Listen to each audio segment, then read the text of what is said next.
They're off. They broke well, speed on the inside for Fairway to Heaven with the blinkers on today. Where is Essa to his outside in second. Heat Merchant and Blue Max race as a pair on the outside, and then it's another two to the trailer, Happy Quad. They pack up now as they reach the 5 furlong marker. It's Fairway to Heaven and Alexis Sanchez ahead to Where is Essa and Juan Crawford.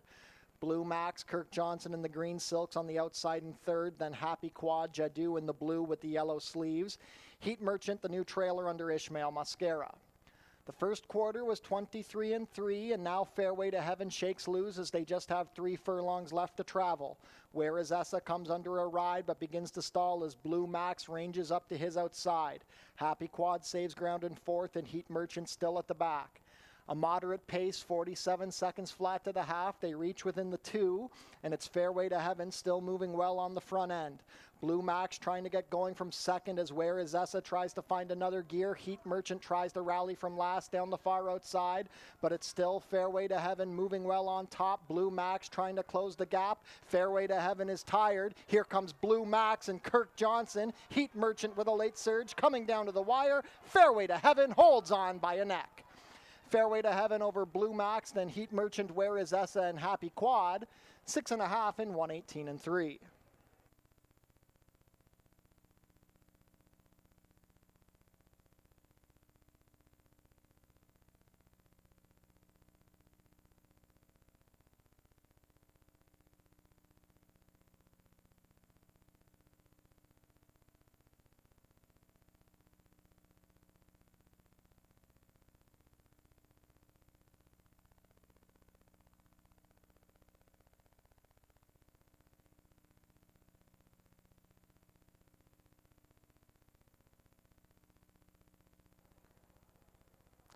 They're off. Saitori not out the best. Good speed from the outside for Super Serenade, and now Saitori rushes up to join the fray. Easter Sunday Girl racing in third alone in mid-pack. Then at the back we have the pair of Holiday Rose and Cinnamon Bits. Saitori manages to outsprint Super Serenade and now has a 3-length lead under Kirk Johnson. Jason Hoyt content to sit second. He takes a peek behind him. He's all alone as they complete the quarter in 22-2. It's a gap of 2 to Easter Sunday Girl and Juan Crawford. Holiday Rose and Jeffrey Alderson next in the yellow blinkers, and the trailer is Cinnamon Bits. Midway round the turn, it's Saitori. The lead begins to diminish as Easter Sunday Girl and Super Serenade both creep closer. Holiday Rose is yet to do anything from the back, and Cinnamon Bits is still the trailer. Saitori's lead is down to a length as now Easter Sunday Girl ranges up. Super Serenade dives to the inside. It's Easter Sunday Girl and Juan Crawford easily overtaking a tired Saitori. The battle is for place as Super Serenade rallies with a late charge from Holiday Rose, but this is all Easter Sunday Girl. Easter Sunday Girl by 2 3/4 over Super Serenade, Holiday Rose, Saitori, and Cinnamon Bits. 5.5 in 105-4.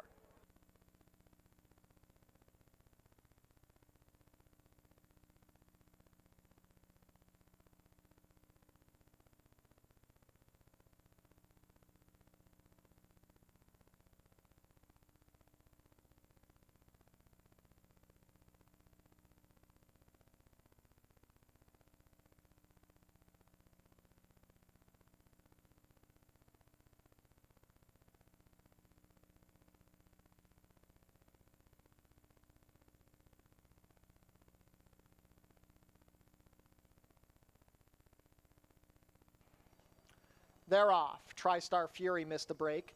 Good speed from our Skyline with Canadian Forces to her inside. LaRonde gets away in third, working her way towards the inside with TriStar Fury to her outer. Then we have the favorite Miami racing in fifth, and it's a gap of 3 to the early trailer, Precious Kid. Midway around the turn with less than 6 furlongs to travel, and the lead now belongs to Canadian Forces. She sprinted away from our Skyline, who races alone in second in the blue. TriStar Fury third on the outside. Then it's a gap of 1.5 to Miami, who's advancing into the pack on the outside of LaRonde, who's under a hold. Another 3 lengths back to Precious Kid. The opening quarter was completed in 23-4. It's Canadian Forces and Kirk Johnson leading the way, a comfortable 2.5 lengths. TriStar Fury is second with the head in front of our Skyline, who saves the ground. Miami is a distinct fourth now as LaRonde swings 3 deep, and it's still a few lengths back to Precious Kid at the back. 48-1 to the half. Kirk Johnson managed to slacken the tempo on Canadian Forces and still has a 2-length lead. Our Skyline is second. LaRon making a 3-wide rally, and My Emmy looking for a path on the inside. Precious Kid gets going as TriStar Fury calls it quits.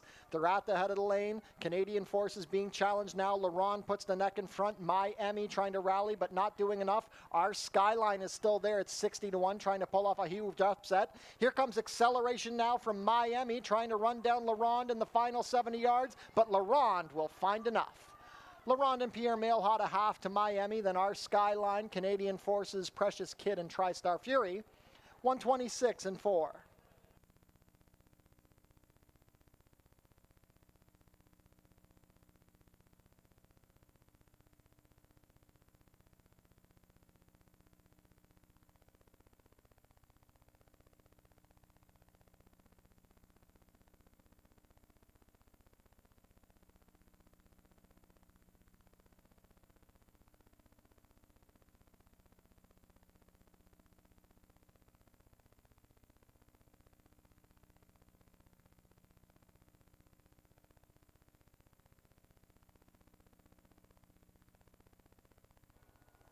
They're off. Pretty good beginning. Benny's Jets showing speed with Boston Bay from the far outside. Heavy like a Chevy vies for position with Magical Champagne between horses. Widest is Super Iconic. Then it's a gap of 3 to Lawn Rose Gamble racing on the inside of Canasher. A speed duel ensues between Benny's Jets and Heavy Like a Chevy. Mailhot has Super Iconic third, 4 lengths off the dueling leaders on the outside as they complete the opening quarter in 22-2. Then it's Boston Bay, Deshaun Gaskin in the blue silks, 2 lengths better than Magical Champagne in the green. Lawn Rose Gamble is 6th, and the trailer is Canasher.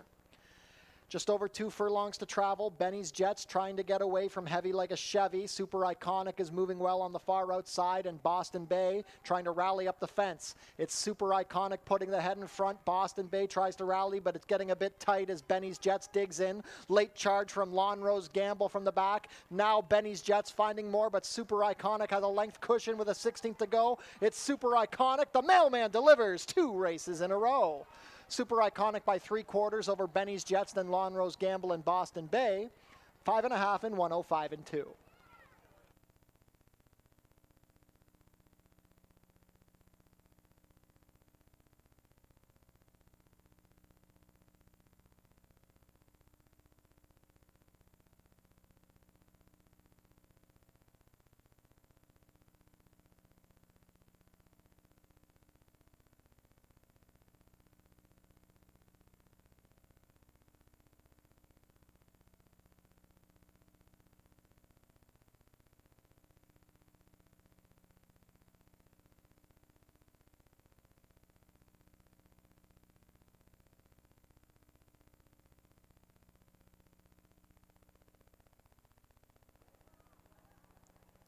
They're off.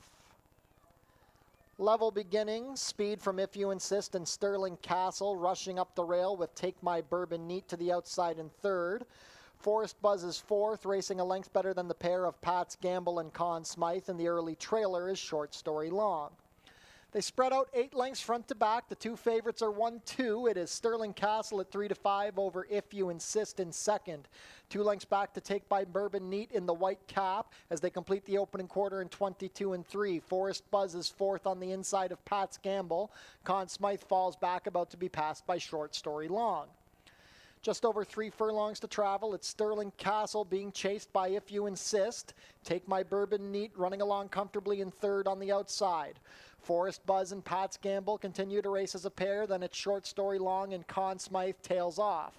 The half was quick, 45-2. They reached the head of the lane, and it's still Sterling Castle looking to make all. Take My Bourbon Neat getting into second, then Pat's Gamble trying to rally. It's still Sterling Castle on top. The 3-5 favorite opens up 2. Pat's Gamble closing down the outside with If You Insist on the rail, but they're not going to get to Sterling Castle. Sterling Castle and Sofia Vives cruise in to win by 3 over Pat's Gamble, If You Insist, Take My Bourbon Neat, Forest Buzz, Short Story Long, and Conn Smythe, 116-4.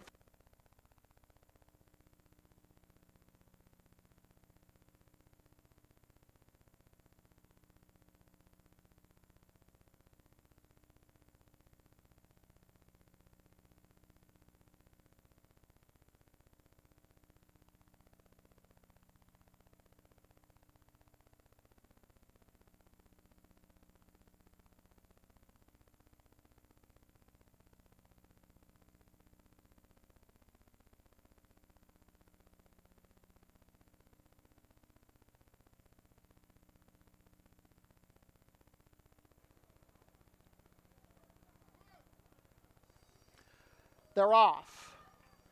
Slow start for She's the Rage, speed for Uncharacteristic and Jinx Me. Down along the inside, Orient Beach racing on the inner of Silver Dart with Justify Perfection trying to make her way to the inside. Towards the back, we have Princess on a Mission, Yeah No, racing quite wide on the early turn, and the early trailer is She's the Rage. Midway round the turn, 5.5 furlongs to travel. It's Jinx Me and Deshaun Gaskin, a length to Uncharacteristic and Juan Crawford. Orient Beach in the Gold Silks purple cap on the inside third with Justify Perfection fourth. Then it's a length to Silver Dart. Yeah No racing out wide in the blue cap with Princess on a Mission saving ground, and She's the Rage is still the trailer. Very moderate first quarter, 25-3. It's still Jinx Me left alone on the lead, being watched by Uncharacteristic. Orient Beach getting a good trip third on the inside with Justify Perfection off the rail, and wider still, Yeah No tries to make a rally. Here comes She's the Rage getting going from the back, joining Princess on a Mission, and that leaves Silver Dart the new trailer. Midway round the sunset turn, the half was 50-3, and now Uncharacteristic says go, puts the pressure on Jinx Me. Orient Beach has plenty of horse and nowhere to go as Yeah No makes a 3-wide advance. Justify Perfection in a wall of horses. It's still Jinx Me on top. Orient Beach locked and loaded. Yeah No on the outside. Justify Perfection now finds a split. Here comes Justify Perfection. Princess on a Mission from the back, but it's Justify Perfection and Jeffrey Alderson. Justify Perfection over Uncharacteristic, Orient Beach, Princess on a Mission.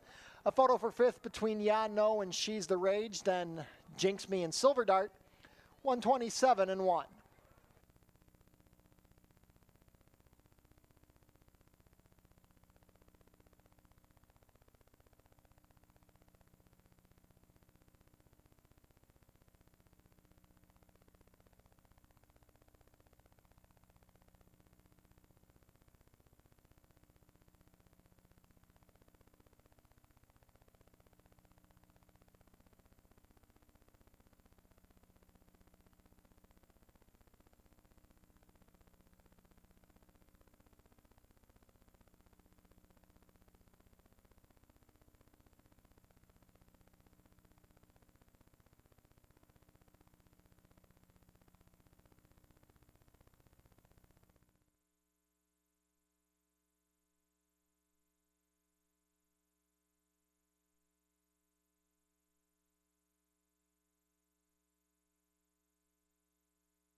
Ladies and gentlemen, welcome to Fort Erie Racetrack for this Monday afternoon of live racing action. It is a cloudy and windy, kind of a cool day for mid-late August here in Ontario. Due to the rain, we are off the turf today. The main track is muddy. It's currently 18 degrees Celsius or 65 Fahrenheit with a steady wind coming out of the west at 15 miles per hour. 29 minutes to first post. Visit our website, forterieracing.com, for information about everything going on here at the track. Tune into the pre-race show for info about the track conditions, scratches and changes, handicapping, and info about upcoming races and events. Today is the only day of racing this week at Fort Erie. We're back next week on Sunday and Monday with post time changing to 12:15. Be sure to come out on Sunday, August 30th for Fort Foodie Fest, sponsored by TELUS Pure Fiber Internet. Live racing in the Food Truck Festival. Post time is 12:15. The 91st running of the Prince of Wales Stakes is coming up on Labor Day. The post position draw will be taking place on Thursday, September 3rd at noon. You can catch the live stream at forterieracing.com. And on that note, the 91st running of the Prince of Wales Stakes is coming up on Labor Day, Monday, September 7th. Returning this year for the Prince of Wales will be the fashion contest. The best dressed ladies will win a gift certificate to Lasting Impressions Lifestyle Boutique in Ridgeway.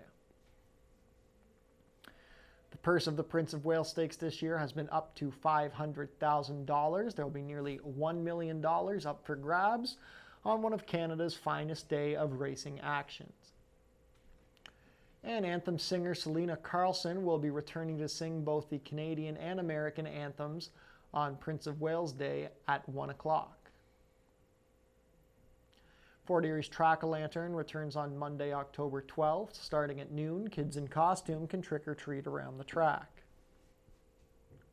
Treat your team to an exciting day at the races. It's only $15 per person. The track pack includes one food item, one drink, and a Fort Erie live racing program. For more information, go to our website. We're having non-winning ticket draws today at Fort Erie. The draws will be taking place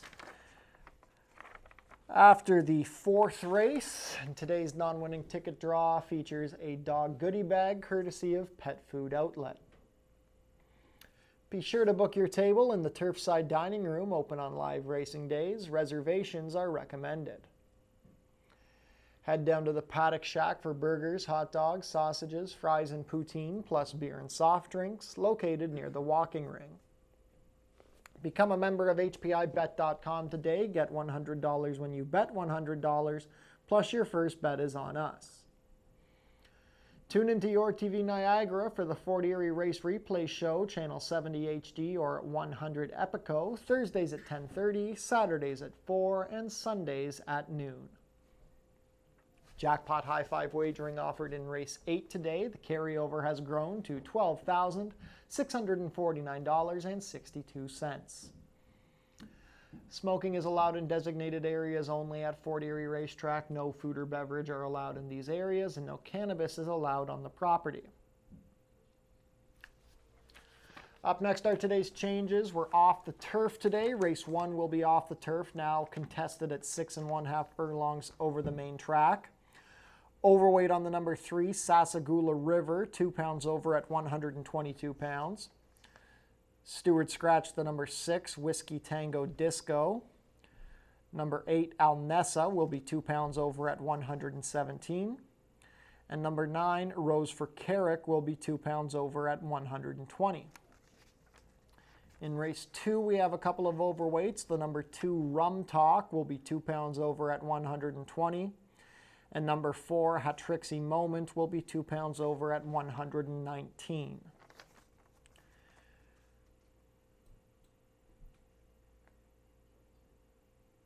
Race 3 is clear, no changes in the third. Race 4 is off the turf. It will now be run at 5 furlongs over the main track. Stewart Scratch the number 1, Arami's Spitester. The number 7, Diomedes, and the number 9, Lumberyard. Stewart Scratch numbers 1, 7, and 9.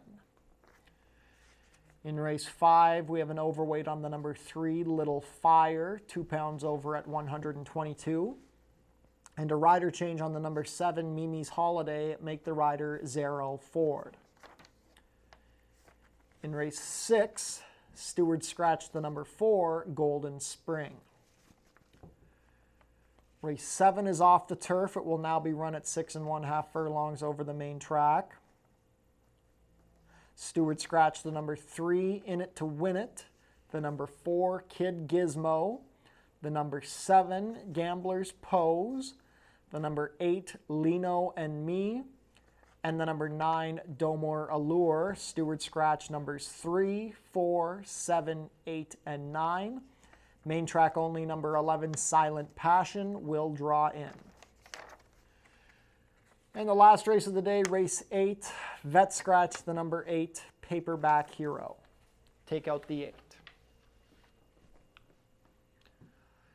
8 races on tap on this breezy day here at Fort Erie. We're off the turf, starting the day over a muddy surface. Plenty of wind, so the surface could upgrade throughout the day. So pay attention to the conditions, and let's take a look at our selections on today's card. Race 1 kicks off the day. It's an $8,000 maiden claimer. Off the turf, going to be run at 6 1/2 furlongs over the main track to kick off today's early pick 5. Take out the number 6, Whiskey Tango Disco. I'm going to the number 7, Tannist, making his second start here at Fort Erie for trainer Danny Wills. Tannist ran on to be second behind the runaway pace setter Hard Performer when racing for $62.50 on July 28th. A credible effort for his first run over the Fort Erie dirt. I think there could be some cheaper speed towards the inside for him to run at. Jeffrey Alderson has the mount again today. The number 4, Wood Glen Court, is the top pick for Ashley Mayu here. 3 starts ago, raced on the dirt and was second behind the runaway Speedy Connection at the maiden special weight level. His last 2 starts over the turf weren't the best. He might not have liked the yielding going on August 11th. Now they drop him in for the $8,000 tag, his first time racing for a tag here at Fort Erie. Edgar Zenteno rides for Bill and Janelle McMahon. Then down along the inside, number 1, Alzado, has been showing speed and spitting the bit on the turf in recent starts. He's going to cut back to 6 1/2 furlongs and try the dirt for the first time. He did breeze over a sloppy track in 36-1 on June 23rd. I think he might be better if he takes off the pace and has a target to run at, but we'll see what the tactics are today with Brian Shane riding for Roy Augustino. Race 2 is a $4,000 maiden claimer, sprinting 5 furlongs for the 3-year-olds and up. The early pick 4 kicks off here. It's a field of 5, and the morning line favorite is my pick, the number 5, Silent Mort. Silent Mort battled on the lead and was second best behind second-time starter and class dropper Waiting on Griffith on August 11th. Helen Vanek rides this one for Nick Malini Jr., and the Vanek and Malini team have been having a good run in recent weeks, so maybe today could be the day for Silent Mort. Number 3, Smarter Still, is coming in from Woodbine for owner-trainer Bev Chubb, who brings a few down today. Jason Hoyt in to ride. Smarter Still had a third-place effort for $10,000 at Woodbine 2 back, then came up with a clunker after a rough start on August 16th. Takes the big drop into the maiden $4,000 level and should be the one to beat, just considering the level of class relief he's getting. Then on the inside, number 1, Frack City. He's a 14-start maiden. He's done little running in 2 starts this season. Gets back in for $4,000 where he's run some okay races last year. Leading rider Juan Crawford has the call for Ken Smith. Frack City, a fringe player. Race 3 is a $62.50 claimer for 3-year-olds and up which haven't won a race this year or which have never won 4. It's another 5 furlong sprint, and it kicks off another rolling pick 3. I'm going with the number 3, Back to Reality, who hasn't been seen since opening day. He was a Stewart scratch on June 30th. Opening day, he showed speed and drew clear to beat Super Iconic, who we saw win here last week. Sofia Vives riding this one for Tony Adamo and Icon Racing Stables. I think he's the fastest out of the gate. Has a great record here at Fort Erie, and I think he's going to be tough to run down on the front end. On the inside, number 1, Ernie's Martini, could be the one to pick up the paces if somebody wears down back to reality on the lead. Ernie's Martini has speed in his own right, but I don't think he's a front-end 5-furlong kind of horse. He ran a good second behind Have to Reload 2 weeks ago on August 10th. Before that, had won 2 in a row at Mahoning Valley back in March. Deshaun Gaskin rides this one for Kevin Buttigieg, and he looks like the next most logical. Then on the outside, number 6, Kentucky Bill. He looked good when winning a non-winners of 3 here on July 27th. Then last time out, he broke slow and just never really got into the race. I don't think he likes to kick back. He draws an outside post today, which could play more to his style, and we could get a better effort for the team of Kirk Johnson and Danny Wills. Race 4 is an 8,000 claimer for 3-year-olds and up, which have never won 2. It's off the turf, now going to be run at 5 furlongs over the main track. Scratch numbers 1, 7, and 9 leaves us with a field of 6 to kick off the late pick 5. My top choice remains the same on either surface. It's the number 3 Dodester for owner-trainer Jeff Boyce. Ishmael Mascara, the main rider for this barn, will be aboard. Dodester ended up on the lead probably earlier than he wants on August 3rd. Looked clear in early stretch, but hung late and gave way to be 3rd. That was at the allowance non-winners of 2 level. Now he gets back in for 8. 2 starts ago, he had a bad break. I think everything should set up pretty well this time. Again, he's had excuses in his last couple. Today should be the day. Number 6, Four Beach Friends, won the Sprint into Summer Cup on opening day, then came back on July 21st, dropped in for 10, actually bought the weight, was claimed for 9,000 that day, and was second best behind Heavy Like a Chevy. Julie Mathis and Bruno Schickedans claimed him on that day. They've waited the 30 days and now drop him in for the $8,000 tag. This one's clearly taken well to Fort Erie, has a win and a second over the surface, handled a sloppy track on July 21st, and seems logical with the aggressive placement. Then the number 4, Daddy Send Money, makes his first start of the year here. He's been working consistently.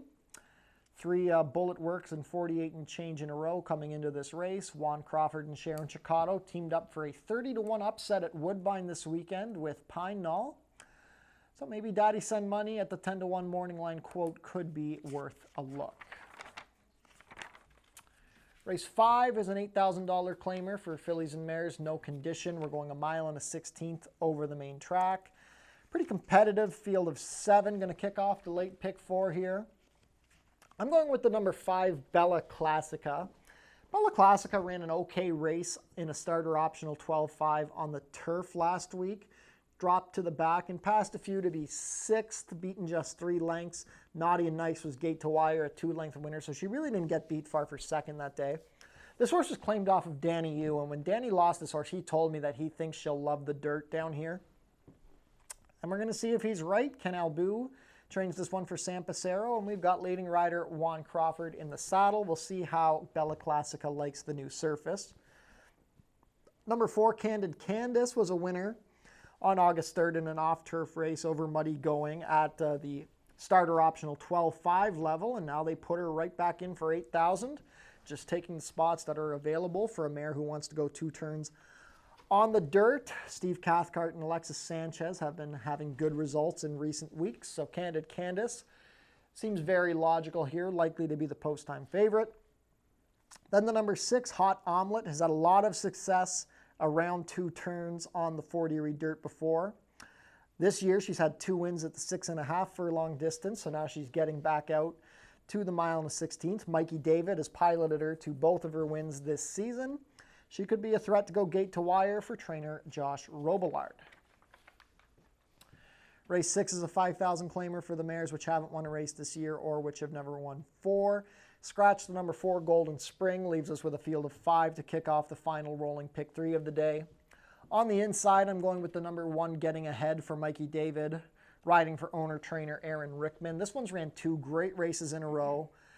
2 starts ago looked like a winner at the 8th pole and just couldn't hold off Really Thirsty. And then last time she was dead game. She ran 3rd in a blanket finish, got beat a half length for everything by Get Out the Vote and Ash Carnelli. Drops in for the 5, has speed on the inside, and I think today will be her day. Number 3, Rifling, comes out of the same race last week. She was in the stretch battle and flattened out to be 5th. But again, 3 starts ago, she was a winner for 4,000. It's a small field. Luis Reyes rides this one for Mike Blake. Reyes had a winner at Woodbine yesterday. We'll see if rifling can be more of a factor.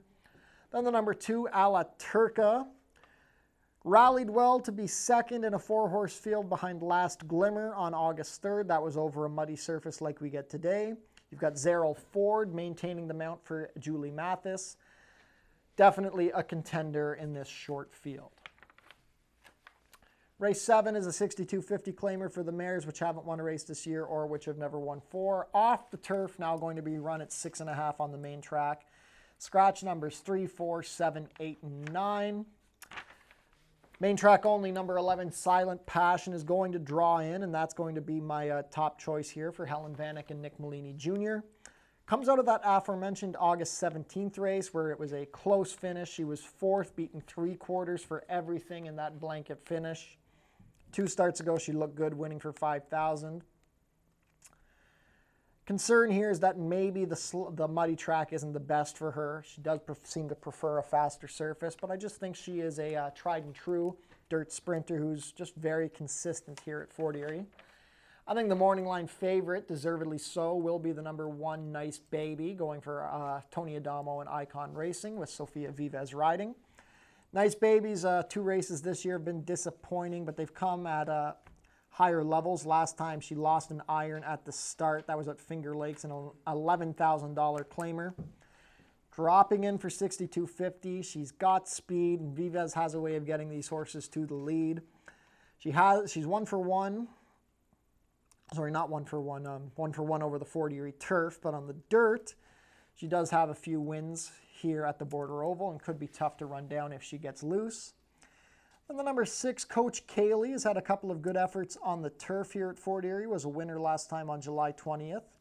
She's been scratched in a couple of off-turf races, and this time they're saying, screw it, we're going to keep her in. But if you look back in September last year, she won a muddy track on a Mountaineer by 11 3/4 lengths. So I don't think the muddy surface will be an issue for this one. And Chad Lee rides for Julie Mathis. Last race of the day, race 8, is a 10,000 claimer for 3-year-olds and up, which have never won 4 or not won a race this year. 5.5 furlongs the distance. Scratch the 8, Paperback Hero.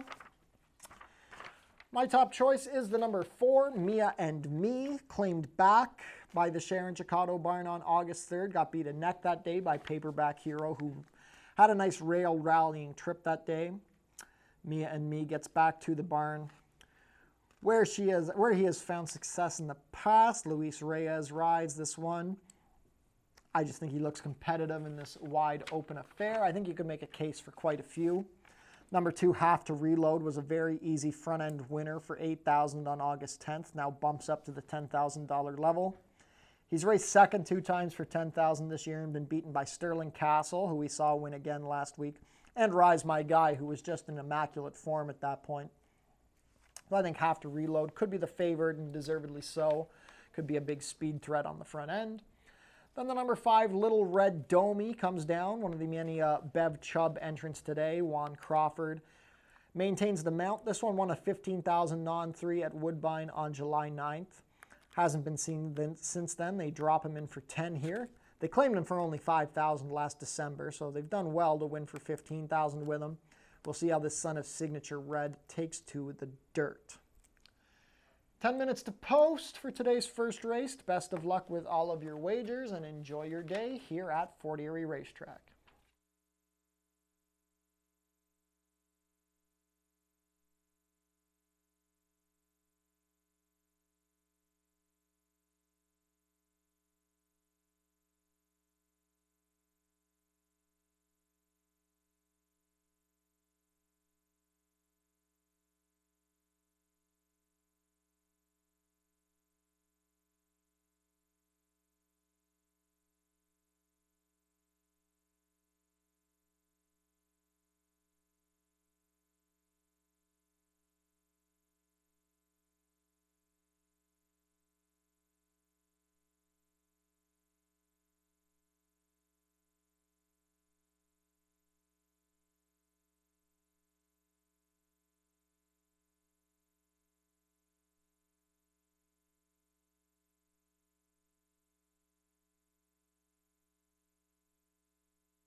Field is making their way on track for today's first race. Race 1 is a maiden claimer for 3-year-olds and up. Going for a claiming price of $8,000 down to $7,000. We are off the turf, so this will now be contested over 6½ furlongs on the main track. And we're competing for a purse of $25,200. Race 1 offers win, play, show, exactor, 20-cent try, double, 20-cent super, 20-cent pick 3, and 20-cent early pick 5 wagering.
Race 1 post parade, number 1 is Alzado. Brian Shane rides for trainer Roy Augustino and owner Even Stevens Stables. Also racing for Even Stevens Stables and Roy Augustino is the number 2 Solo Surging. The rider is Michael David. Away from parade, number 3 is Sasagula River. Steve Jadu in the saddle for trainer Michael Cohen and owner Lincoln Rodhay. Number 4 is Wood Glen Court. Edgar Zenteno has the call for trainer Bill McMahon and owner Janelle McMahon. Andrew Roberts owns the number 5 Peely Island. Deshaun Bino rides for trainer Joan Mitchell. Scratch the 6. Number 7 is Tannist. Jeffrey Alderson pilots for trainer Danny Wills and owner Paul O'Brien.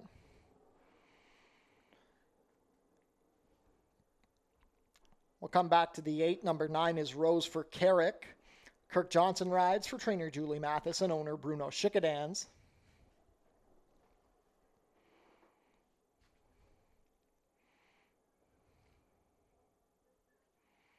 And on screen now, number 8, Alnessa. Juan Crawford rides for trainer Bev Chubb and owner Walter Locke. 2 minutes to post for race 1. Early pick 5 wagering kicks off here.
Race 1 field set to head behind the starting gate. It is now post time.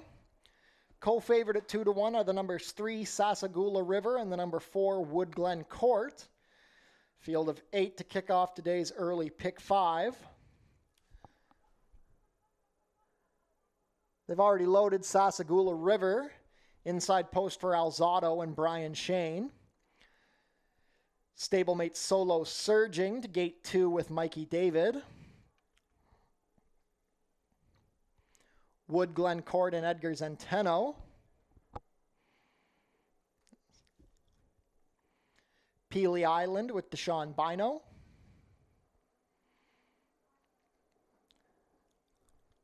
Tannist with Jeffrey Alderson. Woodbine shipper Al Nessa with Juan Crawford.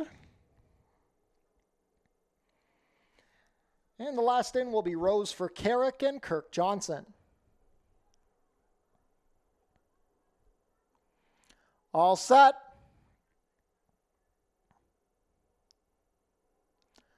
They're off. Sasagula River broke a bit slowly. Speed from the center for Peely Island. Down along the inside, Alzado and Solo Surging both vie for position, with Wood Glen Court sticking his head in front. Tannist gets away in mid-pack, racing on the inside of Al Nessa. Then it's a gap of 2 to Sasagula River, and the early trailer is Rose for Carrick. Wood Glen Court and Edgar Zenteno assume control a length to Alzado in second as they complete the opening quarter in 23-2. Here comes a rush from Sasagula River, splitting horses, and now moves into second under Steve Jadu. Solo Surging is between horses, being passed by Peely Island. Tannist gets going on the outside in sixth. Then it's Rose for Carrick, and the new trailer is Al Nessa. They race within the 3, and it's still Wood Glen Court fending off the challenge of Sasagula River. These two have sprinted 5 lengths clear of the rest, but here comes Tannist with good momentum between horses under Jeffrey Alderson. Alzado is on the inside in 4th, and out wide Peely Island. Rose for Carrick is trying to rally, but with just over a furlong to go, it's now Sasagula River and Steve Jadu. They've put away Wood Glen Court. Tannist is trying to rally, but he still has 8 lengths to make up on the leaders. This is all Sasagula River. Sasagula River and Steve Jadu go on to win by 3 over Wood Glen Court, then Tannist, Alzado, Rose for Carrick, Peely Island, Al Nessa, and Solo Surging, 118-1.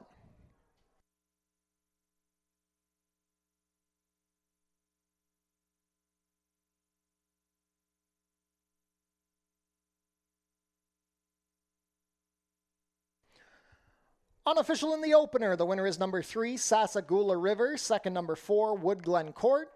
Third, number 7, Tannist. And fourth, number 1, Alzado. Unofficial race 1 order, 3-4-7-1.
Now returning to the winner's circle, the unofficial winner of today's first race, number 3, Sasagula River.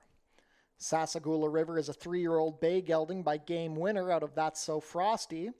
Bred here in Ontario by Jesse Corona.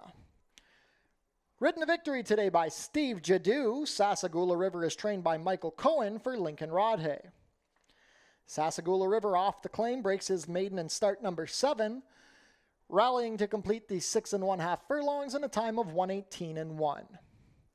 Congratulations to the connections of Sassagoula River. Hold all tickets until race 1 is made official.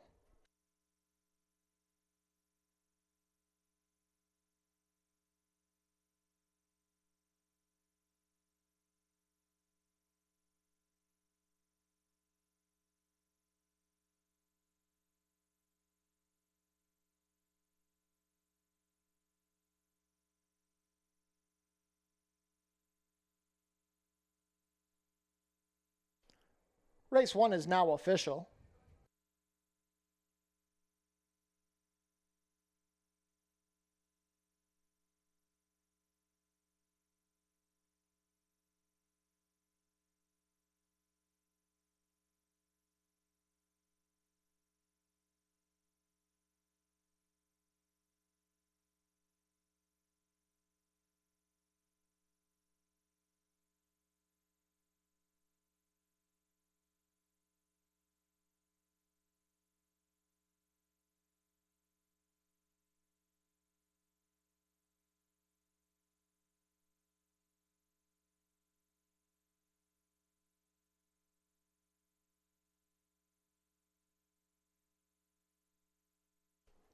Prices are up. Sassagoula River returns $560 to win, $320 and $230. Second, number 4, Woodglen Court, $450 to place, $270. Third, number 7, Tanis, $230 to show. $2 exacta 3-4, $18.40. The $1 try, 3-4-7, $21.70. $1 super, 3-4-7-1, $71.25.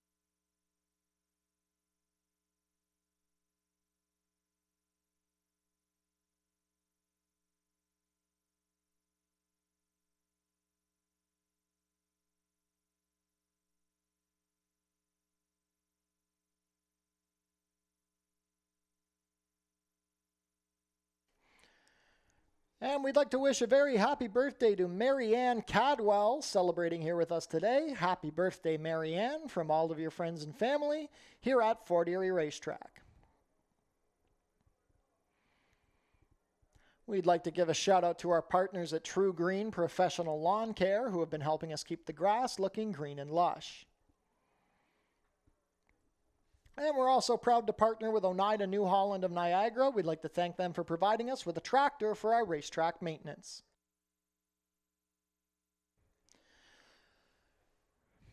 Race 2 changes. We have an overweight on the number 2 Rum Talk, 2 pounds over at 120, and number 4 Hatrixie Moment will be 4 pounds over at 121. 17 minutes to post.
Race 2 going to kick off the early pick 4. It's a maiden claiming event here on the main track at 5 furlongs, a claiming price of $4,000.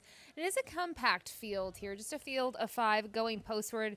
It's a little bit of an untrustworthy bunch, but I think when you look at what we've seen to date so far, probably the logical starting point is the 5, Silent Morton here for Nick Maloney Jr., Helen Vanek with the mount. Has been short in those last 3, but you look at those efforts, most recently dropped down to this level, and was second best behind Waiting on Griffith, who was just making his second career start. He was able to take a really nice step forward on that occasion, and this gelding ran his race, but he sort of chased in vain, and I think he paid the price for it late there as the other horse was able to move by him and kind of stay in front there, I should say, and get the job done. So that was going 5.5. I think the cutback really works well. Silent Mort also draws the outside. So I do make this one the top pick. I think if you're looking at that early pick for it, wouldn't be a single for me. Might also want to include the number 4, Hat Trixie Moment, who was supposed to race here prior to today, but was a little bit of a bad actor loading the starting gate and ended up getting loose here and took a little bit of a jaunt around the inside of the turf course. And, you know, this is a horse that since then you can see has been schooled, has had some workouts. They've been trying to work on that. I watched this one come over, and she was pretty well behaved. She's on the muscle, but I expect that from her. It's sort of how she presented herself last time out, but I didn't really find her to be exuding too much energy. I think in terms of physicality, she's the best looking one in this bunch, and she'll need to do a little bit more. Maybe the dirt is going to wake her up here.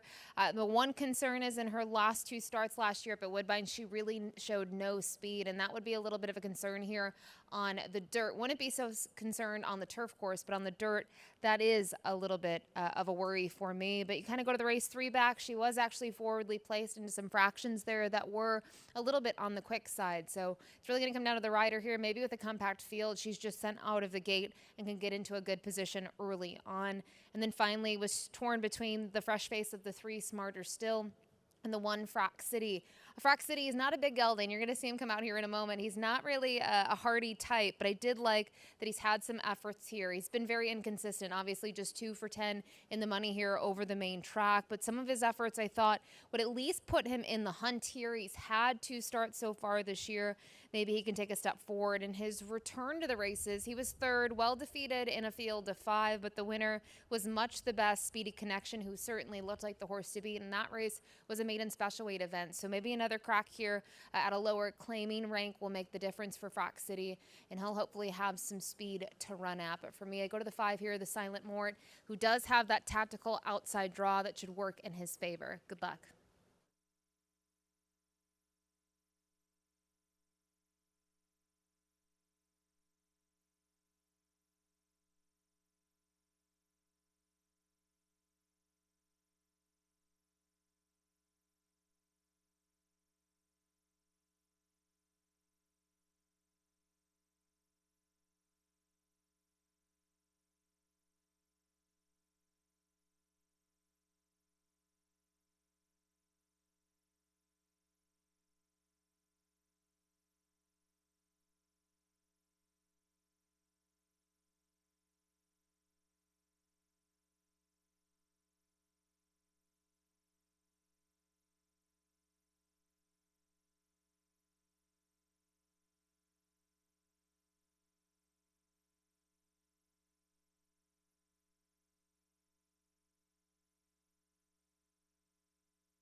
Field is making their way on track for today's second race. Race 2 is a maiden claimer for 3-year-olds and up, going for a claiming price of $4,000 down to $3,750. Traveling a distance of 5 furlongs, competing for a purse of $18,000. Race 2 offers win, place, show, exactor, 20-cent try, double, 20-cent super, 20-cent pick 3, and 20-cent early pick 4 wagering.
Race 2 post parade, number 1 is Frack City.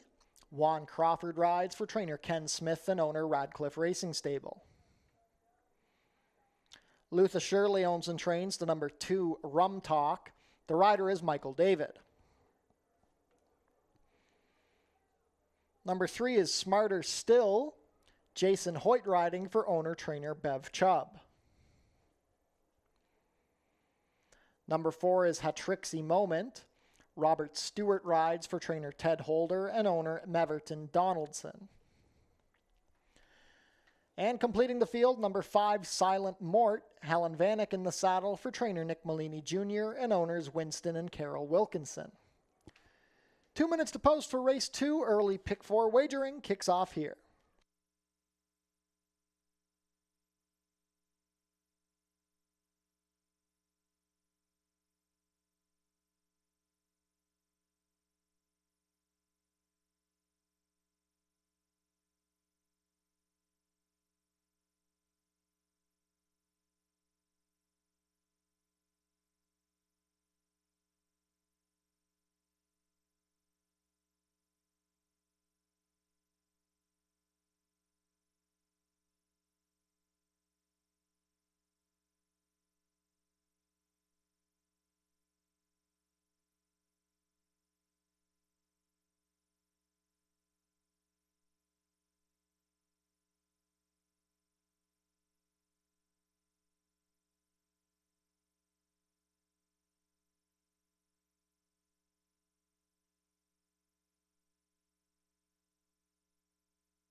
Starting gate about to take position. Not much time left to get your race 2 wagers in. This race kicks off today's early pick 4. 4 to 5 favorite is the number 5 Silent Mort.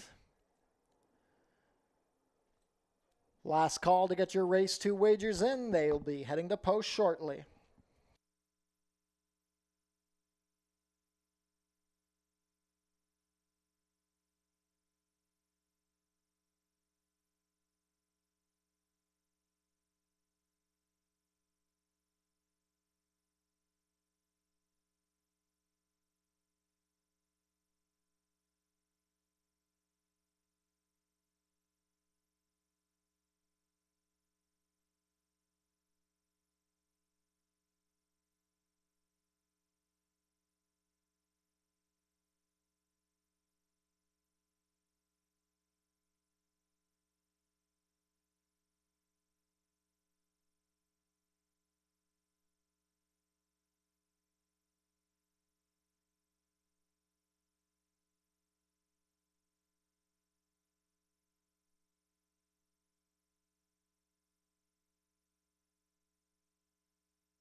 Race 2 field is behind the starting gate. It is now post time. Silent Mort still your 4 to 5 favorite. They're going to begin by loading Hatrixie Moment. With Robert Stewart to climb back aboard. Hatrixie Moment, who made the infamous trip around the outside of one of the Fort Erie infield ponds a few weeks ago, but is loaded into the gate without issue this time. 4 more left to load. 3 to 5 now on Silent Mort. Inside post for Frack City and Juan Crawford.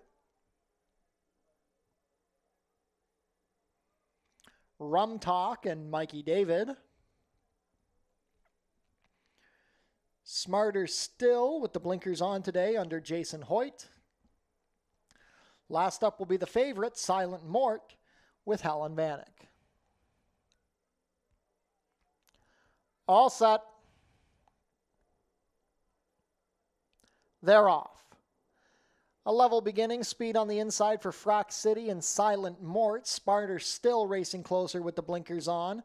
At the back are the trailing duo of Hatrixie Moment and Rum Talk down along the inside.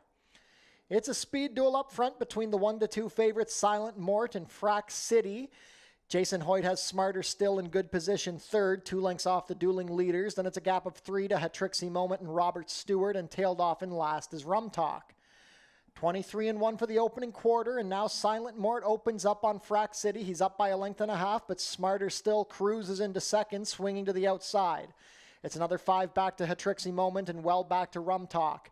Down the stretch they come. It's Silent Mort and Helen Vanek on top, trying to fend off the challenge of Smarter Still. It's well back to a tired Frack City. It's down to 2 with a 16th of a mile to go. Silent Mort, here comes Smarter Still on the outside. They're head and head, neck and neck with 70 yards to go, but Silent Mort will prevail. Silent Mort ahead over Smarter Still, then Frack City, Hatrixie Moment, and Rum Talk. 5 furlongs and 58-3.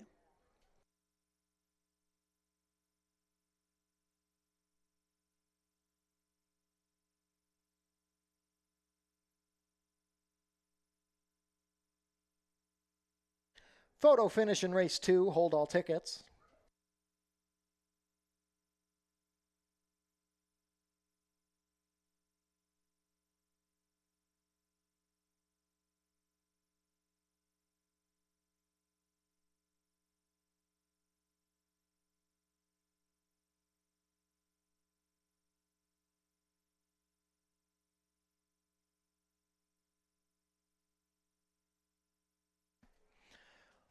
In the photo, it's the number 5, Silent Mort, over the number 3, Smarter Still. Third, number 1, Frack City. And fourth, number 4, Hatrixie Moment.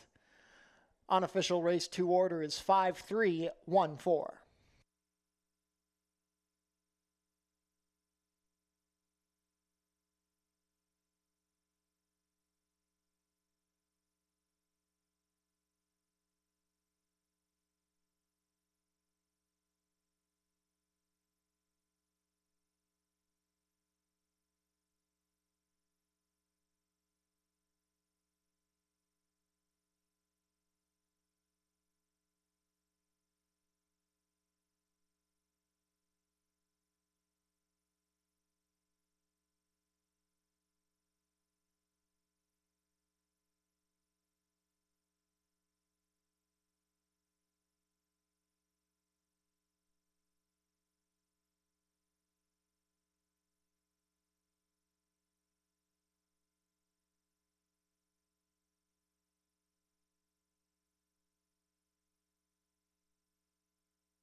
Now returning to the winner's circle, the unofficial winner of today's second race, number 5, Silent Mort.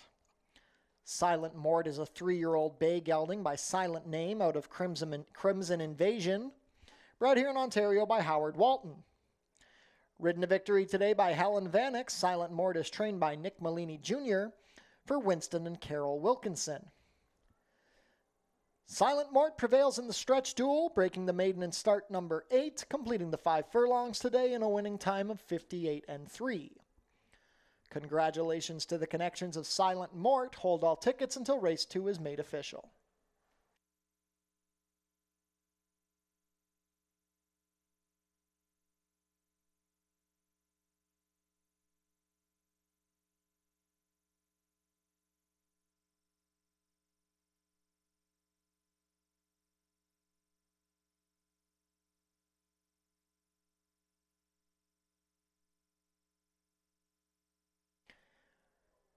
Race 2 is now official.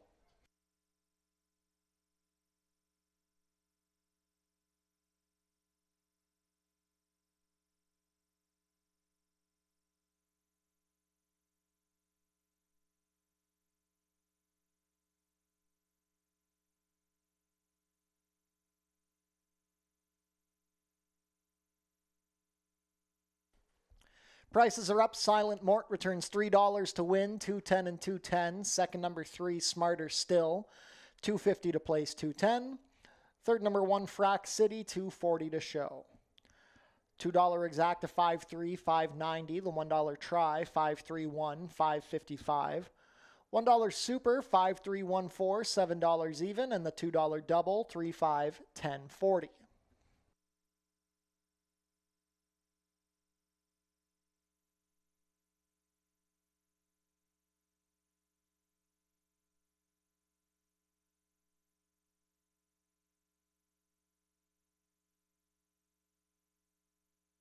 On screen now, the win photo from race 2.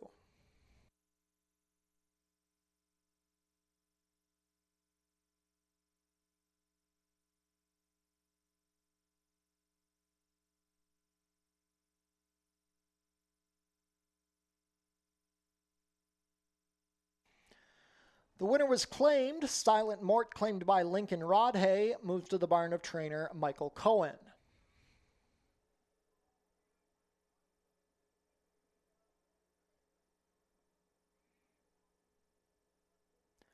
And we'd like to wish a happy birthday to Nick Turkovich, celebrating here with us today. Happy birthday, Nick, from all of your friends and family here at Fort Erie Racetrack.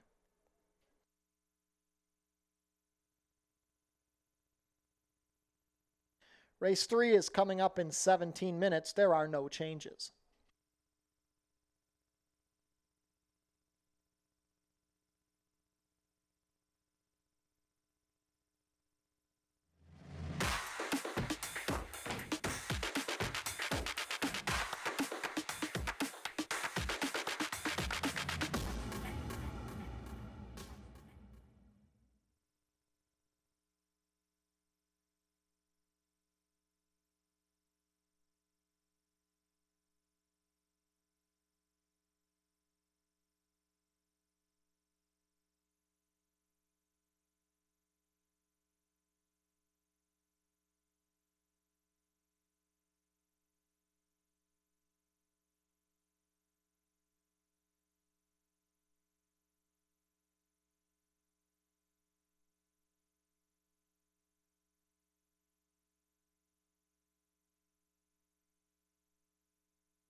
Race 3 up next on the main track at 5 furlongs. It's for Colts and Geldings, a claiming price here of $6,250. And right now, we have a very heavy favorite in the form of the 3 Back to Reality here for Anthony Adamo. Sophia Vivas has the mount here for Icon Racing.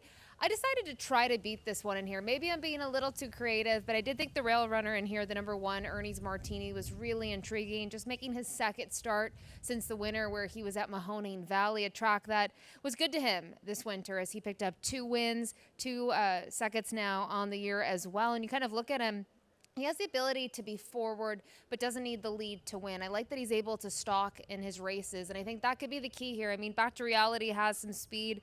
Name of the Game sometimes shows some speed. Kentucky Bill, when he's on his A game, he's another one. I mean, I just feel like if you can maybe sit here and make one late run, that might be the right move, and that's why I do go to Ernie's Martini. He has the freshness edge, and last time out, he was in for 7,000, so technically he takes a little bit of a drop down, have to reload. He's been a pretty speedy horse. He just couldn't get to him in the end. And while this horse has had success at Mahoning Valley, he obviously loves it here too at Fort Erie. And last year, look at some of the numbers later in the season in that second half.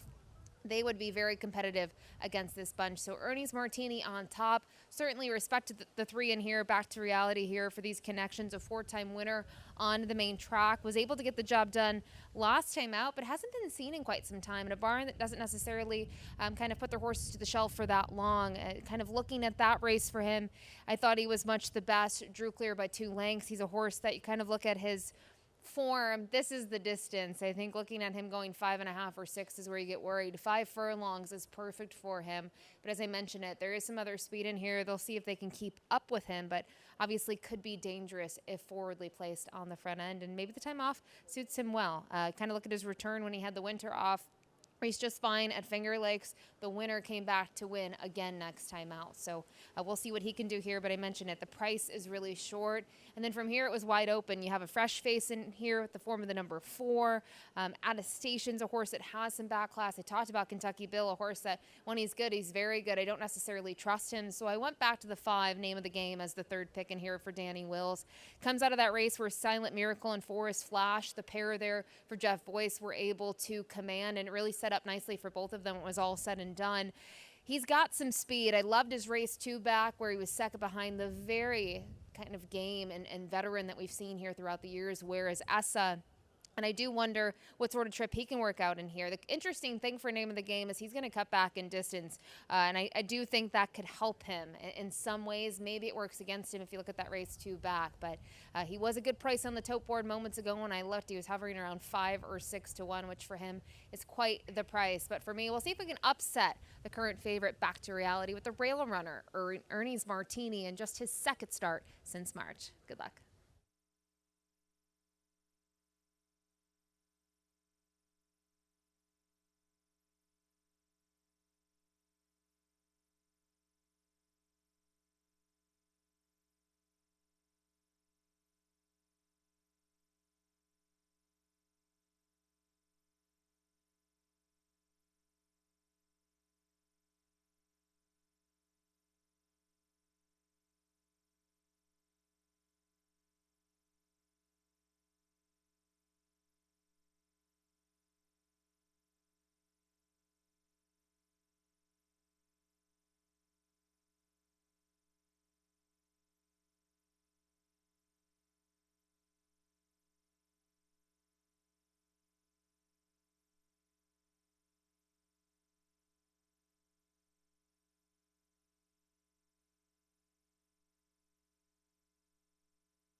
Field is making their way on track for today's third race. Race 3 is a claimer for 3-year-olds and up, which have not won a race in 2026 or which have never won 4 races. We're going for a claiming price of $62.50 down to $6,000, traveling a distance of 5 furlongs, competing for a purse of $24,375. Race 3 offers win, play, show, exactor, 20-cent try, double, 20-cent super, and 20-cent pick 3 wagering.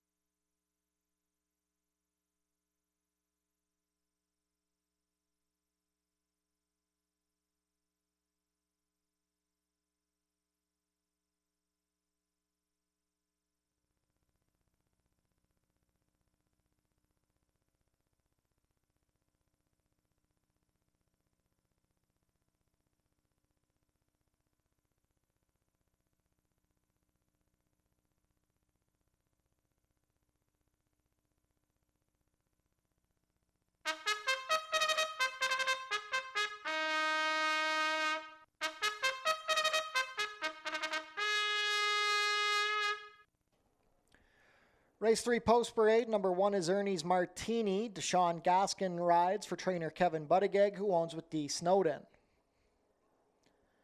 Number 2 is Attestation, Luis Reyes in the saddle for trainer Joe Humber and owner Joy Elkins. Number 3, Back to Reality, Sofia Vives rides for trainer Tony Adamo and owner Icon Racing Stables. Max Stable owned the number 4, Cad Fael. Praven Badgery rides for trainer Hannah Springer. Number 5 is Name of the Game. Jeffrey Alderson pilots for trainer Danny Wills and owner Jeannie Ryan. Completing the field also from the barn of Danny Wills is the number 6 Kentucky Bill. Kirk Johnson rides for owners Natural 8 Stable and J&B Wright Racing. 1 minute to post for race 3.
Starting gate about to take position. Heavy favorite right now at 3-5 is the number 3, Back to Reality. 5-2 support on the number 1, Ernie's Martini. This race kicks off another rolling pick 3. Last call to get your race 3 wagers in.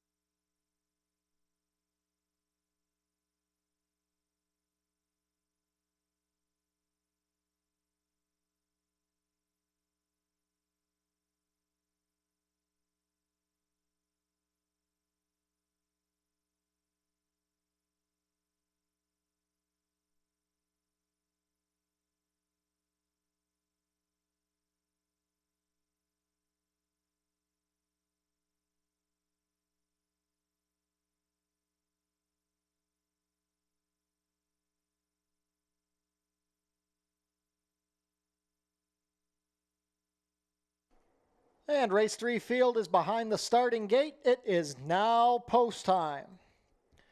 Back to Reality drifted up to even money. Light support on Ernie's Martini, who's down to 8-5.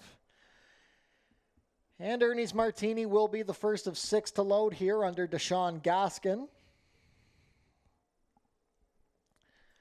First time gelding attestation with Luis Reyes aboard the Son of American Pharaoh. Back to Reality with Sofia Vives, the even money favorite. Cadfael and Praven Badri.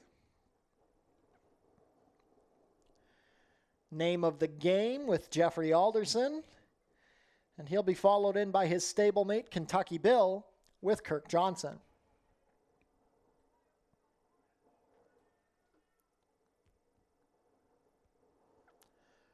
Kentucky Bill goes in. We're all set.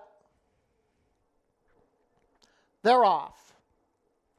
Back to Reality broke best from the center of the gate. Name of the Game to the outside with Ernie's Martini down along the rail. Attestation between horses taking back into fourth. Then we have Cadfael racing on the inside of Kentucky Bill. It's the favorite, Back to Reality at 4-5, leading a length and a half, being chased along by Name of the Game and Jeffrey Alderson. Ernie's Martini well spotted, third on the inside, 2.5 lengths off the leader with Attestation ridden along to his outside. Then it's Cadfael and Kentucky Bill still racing at the back. The first quarter was 22-4. It's Back to Reality looking to make all under Sofia Vives with a 3-length advantage at the head of the lane. Name of the Game begins to tire. Ernie's Martini on the inside and Attestation still there, but Back to Reality spurts 4 lengths clear with less than a furlong to go. The battle is for place as Back to Reality is much the best. Back to Reality and Sofia Vives win by 5. Ernie's Martini, Name of the Game, then Attestation. At the back were Kentucky Bill and Cadfael. 5 furlongs and 57-1.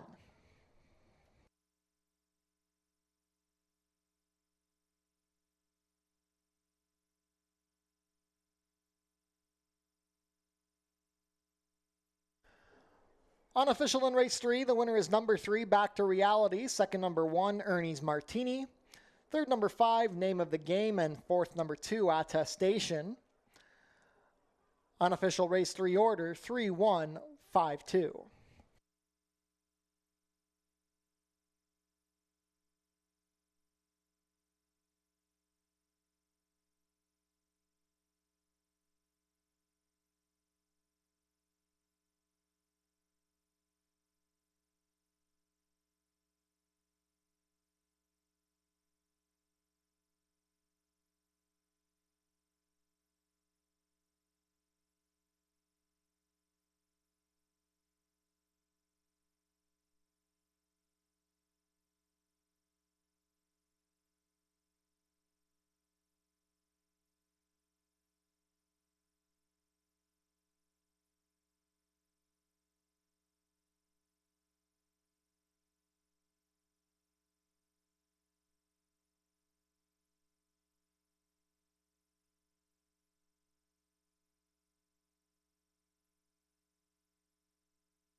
Now returning to the winner's circle, the unofficial winner of today's third race, number 3, Back to Reality. Back to Reality is a 6-year-old bay gelding by Uncaptured out of Fashion Nation, bred in Florida by Rich Averill and Abracadabra Farms. A gate-to-wire victory under Sofia Vives, Back to Reality is trained by Tony Adamo for Icon Racing Stables. Second win in 3 starts this season for Back to Reality, his 7th lifetime win in 28 starts. He's much the best today, completing the 5 furlongs and a winning time of 57-1.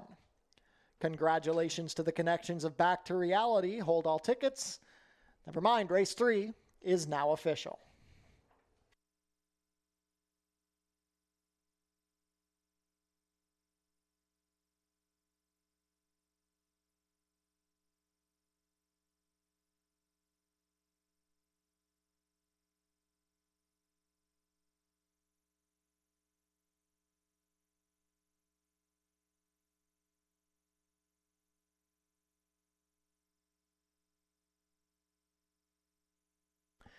Prices are up. Back to Reality returns $380 to win, $240 and $210. Second, number 1, Ernie's Martini, $250 to place, $210. Third, number 5, Name of the Game, $220 to show. $2 exacta 3-1, $630. The $1 try, $615, $640. $1 super, $3,152, $1185. The $2 double, $5-3, $7 even. And the $1 pick 3, $790.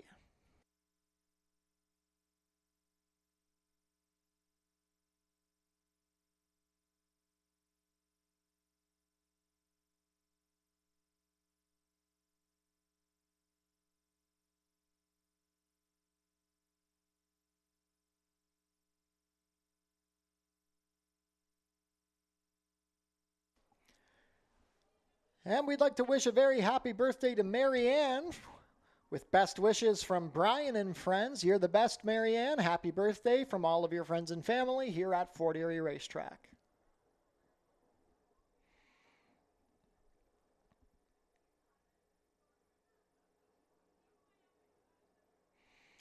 And we'd like to give a shout out to our partner, Dr. Jeff Robichaud of Niagara Rhinoplasty, located at 23 Hanover Drive in St. Catharines. Contact info on screen.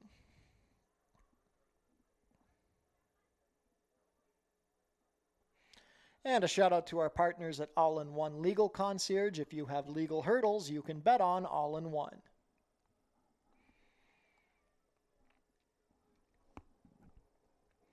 Race 4 is up next. We're off the turf. It will now be run at 5 furlongs over the main track. Stewart Scratch number 1, Arami's Spitester. Number 7, Diomedes. And number 9, Lumberyard. Scratch numbers 1, 7, and 9. 16 minutes to post.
Race 4 up next is an $8,000 claiming event for non-winners of 2 Life, and they'll compete here on the main track at 5 furlongs. Originally carded for the turf, so we did some changes in here, some scratches. And it really did change who I wanted to gravitate towards in terms of picks. I'll kick it off here with the number 3 Dodester for Jeff Voice, a horse that hasn't really been able to punch through and hasn't been able to do so in a while. Winless in 2025, and so far 0 for 4 on the year, but 3 for 4 in the money. Most recently was third here over the muddy going 6.5 furlongs, and made that big move and flattened. So I have to feel like the cutback should help this one. I think in terms of position, he could be very forward. He could rate. I think he's a little bit more handy than one might think. And you kind of look at his performance on the dirt, going 5 furlongs over a sloppy track in just his second start of the year. He was second behind Tiernan, who was a runaway gate to wire winner, who got a 73 Beyer speed figure. For the victory, he got a 66 for running second. So I will use him on top in here. I think some others, though, that are interesting. The 6-4 Beach Friends was claimed last time out for $9,000. These connections have waited just over a month to get him back in the entry box. He'll look to give Julie Mathis a birthday winner here. Looked very good breaking the maiden in one of our cup races here on opening day. Then when facing winners for the first time, was second best behind Heavy Like a Chevy, his stablemate, and now stablemate. And I just thought he chased in vain throughout, just was really never able to get the job done, but it was a good effort. Has some time off. Not really concerned with that. I feel like this was a horse that raced, kind of from the spring to the winter, didn't have a ton of time off, so a break like that might help him. And I do think, kind of looking at the tactics here, going 5 ace, he's another one that could get a very nice trip. Finally, from here, looking at some others, the number 4, Daddy Send Money. He's a little bit of a wild card in the fact that he has a lengthy layoff compared to others in here. We haven't seen him since the end of October. He made a start here towards that final week of racing, then one more appearance up at Woodbine, and he certainly didn't handle the synthetic up there. Is that shocking? No. He was 0 for 6 entering that race, and then now 0 for 7. On the dirt, though, it's been a different story. He's had 3 starts in 3 seconds, and looked back at those races. I know kind of from a claiming price perspective, at least in 2 of them, lesser competition, but Bingo's Grind has been a decent horse. He came back to win his following start, so I give that effort 3 back a little bit more credit, and then the race 4 back just was second best behind Ghost Busted. So I find this one intriguing. I think long term probably wants to go a little bit further, but in terms of a return, 5 ace for Daddy Send Money should help, be the right move, and has been working out. You can see a slew of works here in preparation for the return, and typically on the speedier side. So you're not going to get the price that you thought you would because of all the scratches and this coming off the turf course and move to the main track, but a horse I'd factor in. But for me, we'll see if the 3 Dodester can finally get his second career win and his first in a couple of years.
Field is making their way on track for today's fourth race. Race 4 is a claimer for 3-year-olds and up, which have never won 2 races.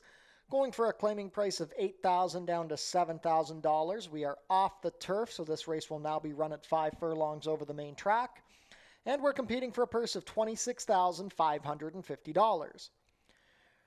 Race 4 offers win, play, show, exactor, 20-cent try, double, 20-cent super, 20-cent pick 3, and 20-cent late pick 5 wagering.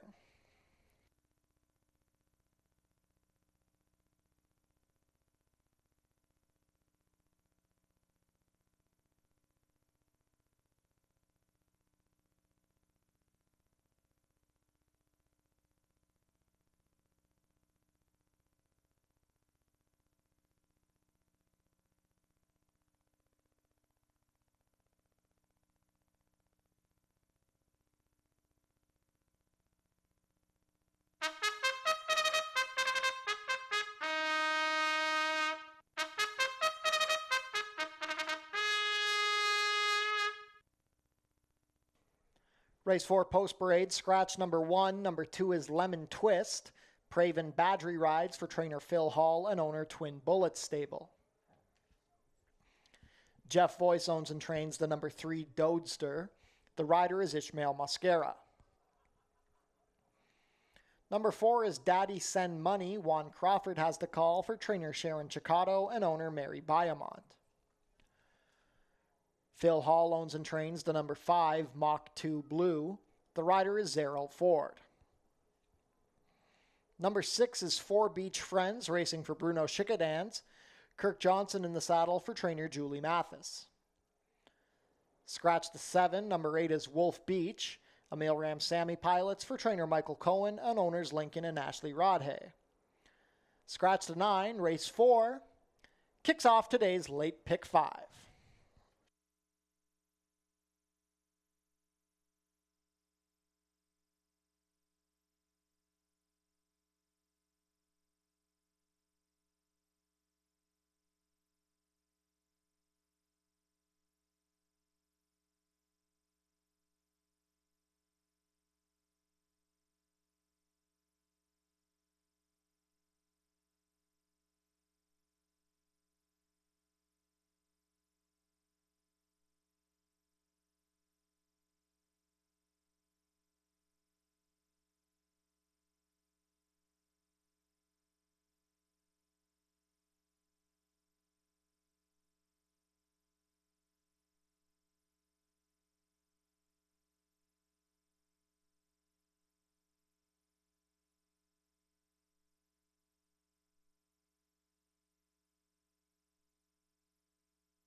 Starting gate moving into position. Not much time left to get your race 4 wagers in. This race kicks off today's late pick 5.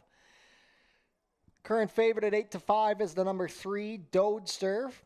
2-1 support on the number 6, 4 Beach Friends, and 5-2 on number 4, Daddy Send Money. Last call to get your race 4 wagers in. They'll be heading to post shortly.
Race 4 field is behind the starting gate. It is now post time. Dodester down to 7-5, still favored as we begin to load for today's late pick 5. Off the turf here, field of 6 to sprint 5 furlongs. First in will be Lemon Twist, making his Fort Erie debut under Praven Badri. Dodester with Ishmael Mascara, now 3-2. Daddy Send Money makes his first start of the year under Juan Crawford. Mach 2 Blue, the second Phil Hall entrant with Zerrell Ford.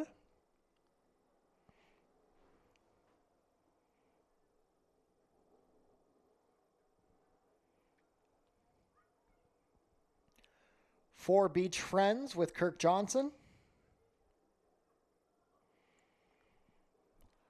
Last in will be Wolf Beach, looking to give trainer Michael Cohen his second win on the day. All set.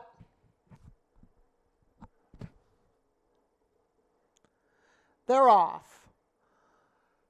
Four Beach Friends with good early speed from the gate. Ridden along on the inside is Lemon Twist with Wolf Beach out wide, and between horses Dodester taking back into fourth. He's racing a length and a half better than Daddy Send Money, and the early trailer is Mach 2 Blue. They roll into the turn within the 3.5, and it's Four Beach Friends and Kirk Johnson on top by 2, being chased now by Wolf Beach and Emil Ramsamy.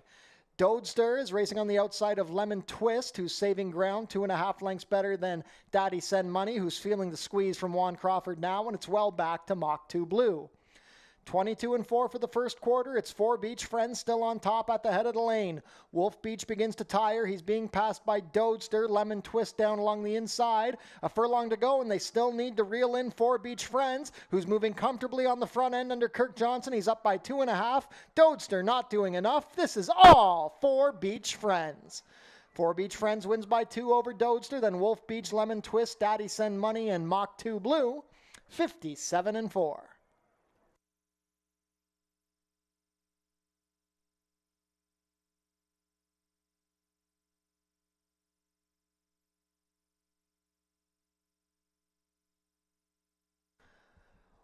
Unofficial in race 4, the winner is number 6, Four Beach Friends. Second, number 3, Dodester.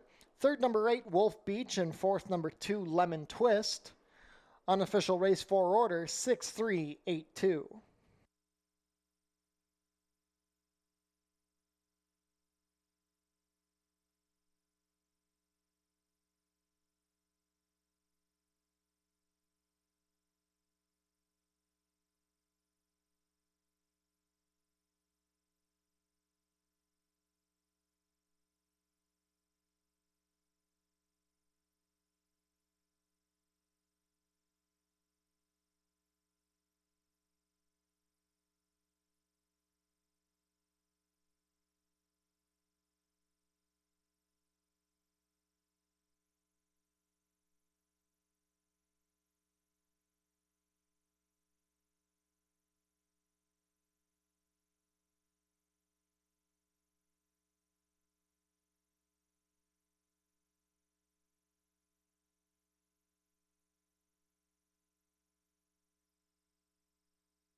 Now returning to the winner's circle, the unofficial winner of today's fourth race, number 6, Four Beach Friends.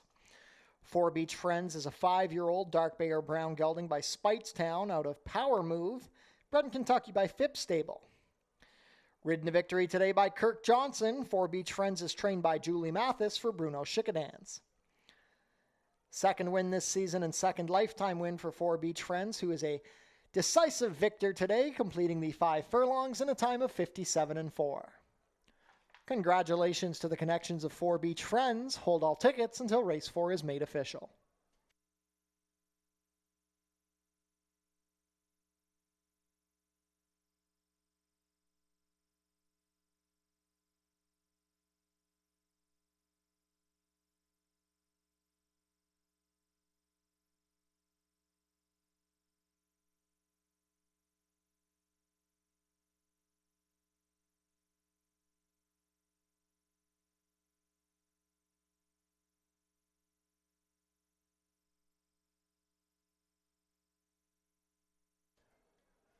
And race 4 is now official.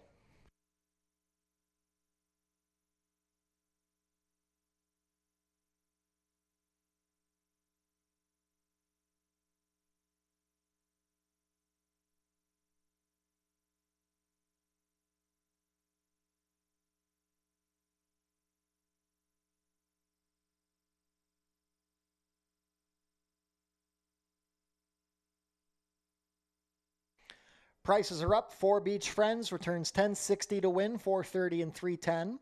Second, number 3, Dodester, $2.70 to place $2.20. Third, number 8, Wolf Beach, $3.70 to show. $2 exact to 6.3, $28.20. The $1 try, 6.38, $91.80. $1 super, 6.382, $291.55. The $2 double, 3.6, $18.50. And the $1 pick 3, $17.60.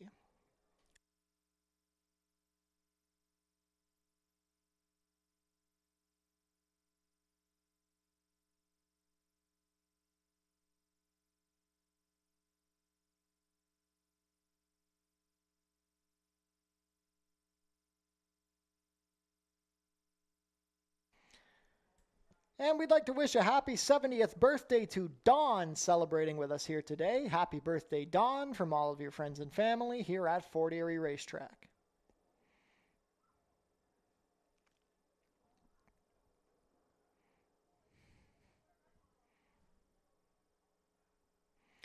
This year, the Trackside Tiki Bar is sponsored by the Place Bar and Grill, the place to go after the races at 981 Garrison Road.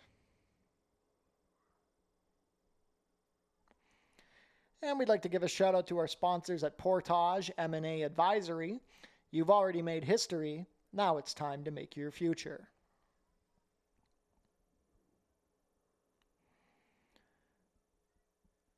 Race 5 changes, an overweight on the number 3, Little Fire, 2 pounds over at 122. And a rider change on the number 7, Mimi's Holiday, make the rider Zerrell Ford. 20 minutes to post for race 5.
We've made it to the halfway point here on the Monday program. Race 5 up next for fillies and mares. $8,000 is the claiming price, and they'll compete here going around 2 turns on the main track at 1.16 miles. A pretty competitive event. And I do think you have horses in here that, maybe last time out they've really excelled around 2 turns, and others that historically have been able to do so, but they've been competing at shorter distances. And Candid Candace would be the horse that fits the bill in terms of recent form around 2 turns. She draws the 4-post in here today. She was able to win last time out in her second consecutive start here on the main track going long. And I thought she raced very well. It was a difference of trips, and there was moisture in the track that day. She was just much more forward, was able to prevail and hold her own and hold off a Voice from Above, who was a length behind her in comparison to that effort 2 back, where she was second best behind Little Iris, who is her stablemate. And you kind of look at her, she didn't fire that day, but Candid Candace really took a nice step forward, took that jump up in class, and I think it came down to the trip, as I mentioned. So to me, that's the selling point with her, that she can get forward enough here. And I think if you can get towards the front and the fractions aren't all that quick early on, you'll certainly have the jump on the late closer. So I'll use her on top. The 5, Bella Classica. She's a little bit of a wild card here. I think looking at the top side of the pedigree, and even the bottom side being a Medaglia d'Oro mare, she should be able to handle the dirt, but she's yet to race on it. So that's the big question mark. She's had a couple of breezes here over the main track for Kenny Albu, but she comes in here off a 6th place finish, where she didn't take of love in that starter optional claiming event on the turf at about 7 furlongs. I'm really not worried about the distance. It's just going to be the dirt being the question mark. And as of late, she hasn't had a ton of early foot. There was a race probably 5 or 6 to go, going 7/8 up at Woodbine, where she at least showed the ability to sit 1 or 2 lengths off the early action. I just really wonder what the move will be. But Juan Crawford knows her very well. Was actually aboard for her last win 5 starts back, so that's a little bit of a selling point as well.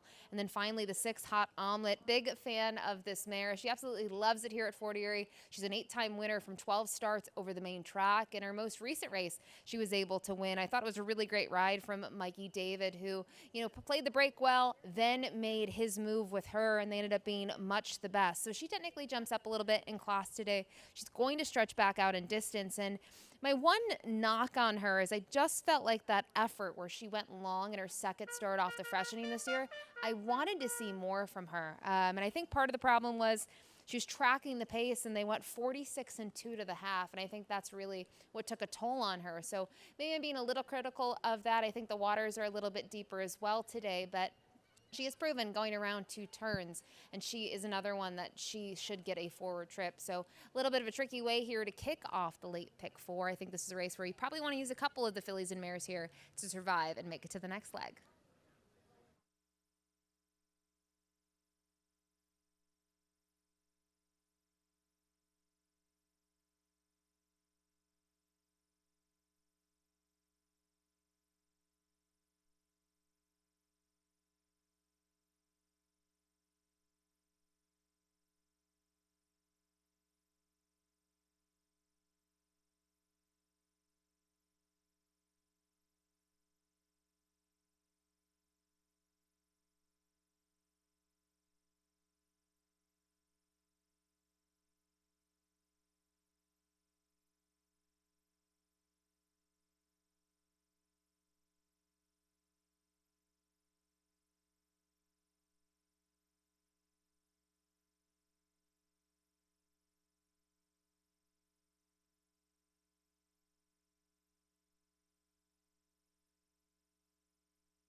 Field is making their way on track for today's fifth race. Race 5 is a claimer for fillies and mares 3-year-olds and up.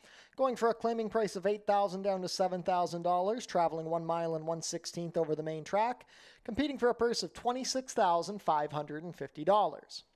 Race 5 offers win, play, show, exactor, 20-cent try, double, 20-cent super, 20-cent pick 3, and 20-cent late pick 4 wagering. Also, ladies and gentlemen, we have the winners of today's non-winning ticket prize draw to announce. Could MJ Sibbett and Mary Kay please head to customer service? Once again, that's MJ Sibbett and Mary Kay. Congratulations, you have won today's non-winning ticket prize draw. Please head to customer service to collect your prize.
Race 5 post parade. Number 1 is Little Iris. Praven Badgery rides for trainer Steve Cathcart and owner Pan Am Racing.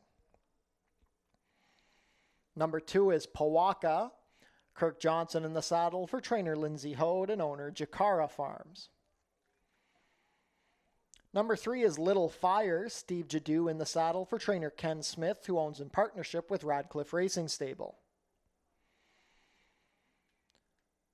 Away from parade, number 4 is Candid Candice. Alexis Sanchez in the saddle for trainer Steve Cathcart, who owns in partnership with Joseph Roberto. Sam Passero owns the number 5, Bella Classica. Juan Crawford rides for trainer Ken Albu. Number 6 is Hot Omelette. Michael David riding for trainer Josh Robillard and owners Hoi Wing Ip and Michael Chung. Completing the field, number 7, Mimi's Holiday. Errol Ford picks up the mount for trainer Ken Smith and owner Radcliffe Racing Stable. Race 5 kicks off today's late pick 4, 2 minutes to post.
Starting gate is in position. Not much time left to get your race 5 wagers in.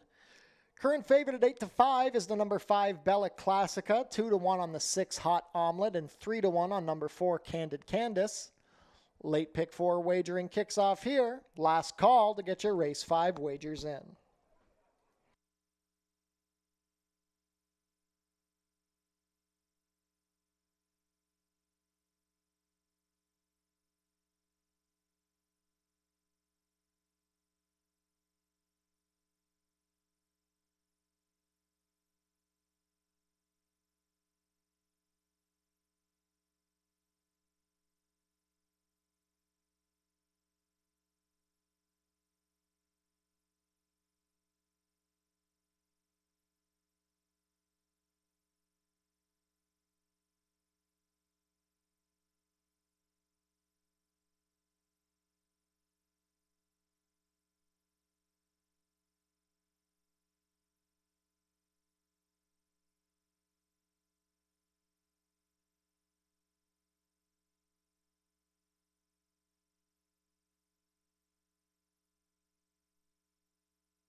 Race 5 field is approaching the starting gate.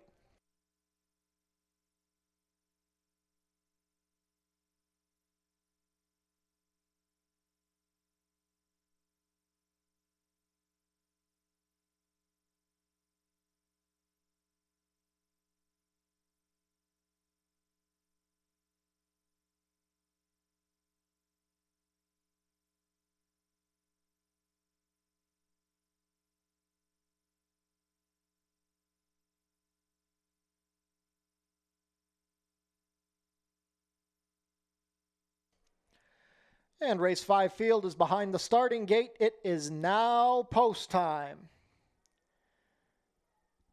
Bella Classica still the 9 to 5 favorite, with Hot Omelet and Candid Candace close second choices at 2 to 1 as we kick off today's late pick 4 with a dirt route. First in is Little Iris with Praven Badri. Powaka with Kirk Johnson putting the blinkers on today. Little Fire looking to give Steve Jadu his second win on the card.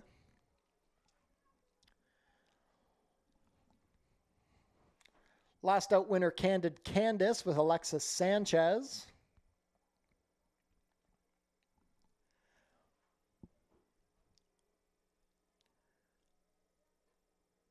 Bella Classica and Juan Crawford.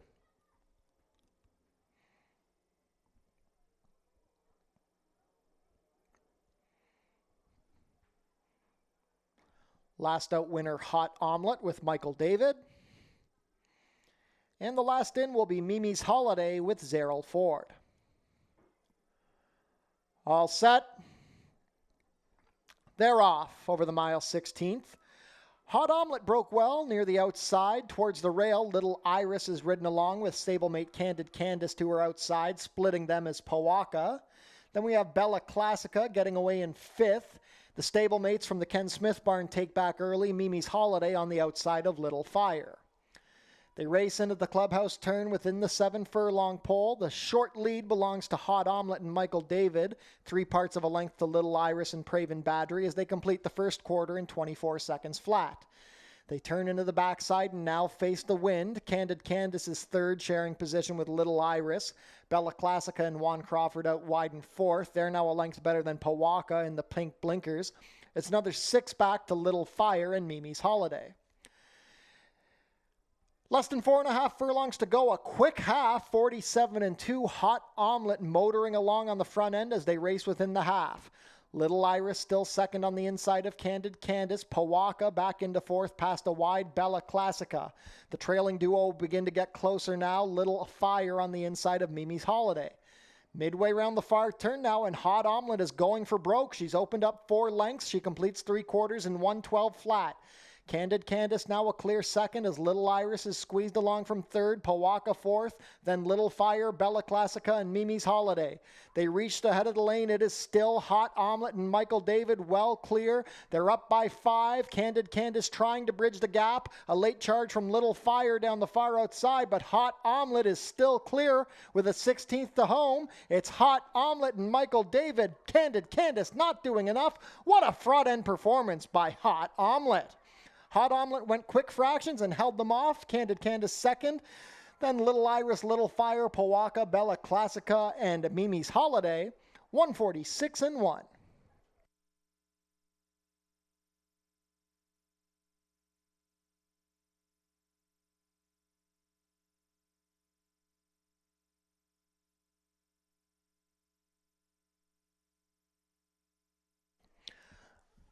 Unofficial in race 5, the winner is number 6, Hot Omelet. Second, number 4, Candid Candace.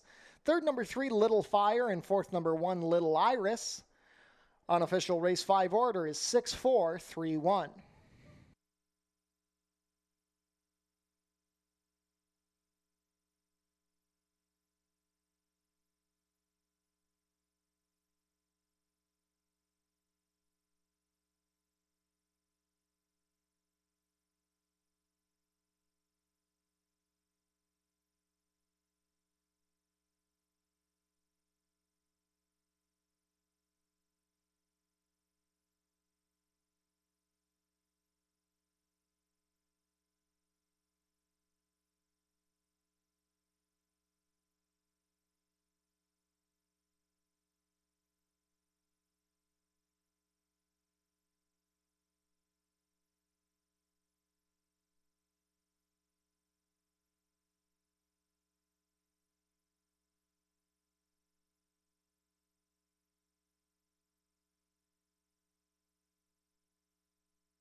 Now returning to the winner's circle, the unofficial winner of today's 5th race, number 6, Hot Omelet.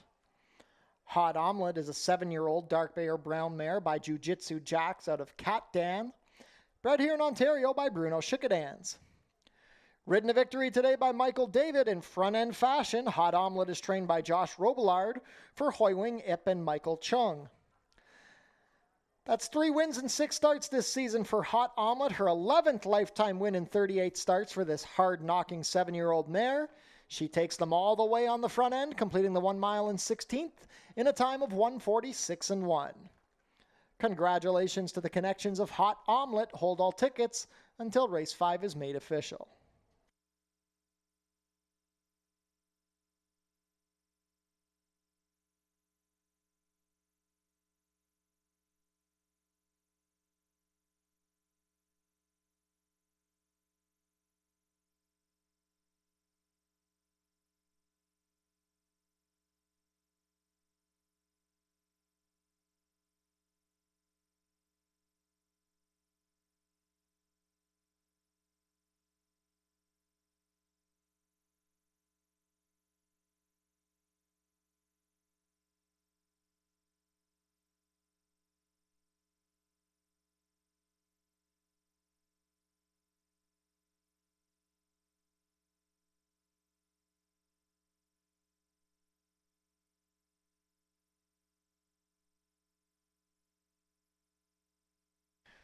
Race 5 is now official.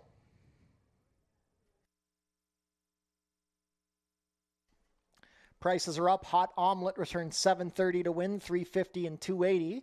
Second, number 4, Candid Candace, $330 to place, $260. Third, number 3, Little Fire, $460 to show. $2 exacta 6-4, 2060. The $1 try 643, 5660. $1 super 6431, $168.50. The $2 double, a pair of sixes, 3610. $1 pick 3, 4810. $1 early pick 4, 8720. And the $1 early pick 5 returned $198.05.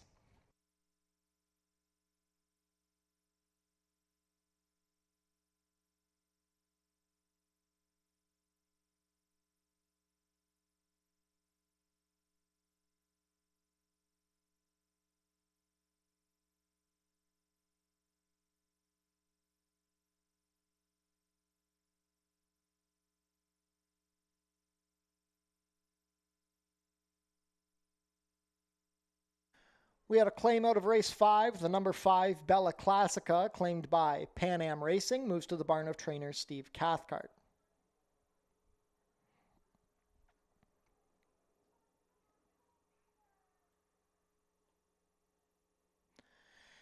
And we'd like to wish a very happy birthday to trainer Julie Mathis. Happy birthday, Julie. Already celebrating with a win here today. Happy birthday, Julie, from all of your friends and family here at Fort Erie Racetrack.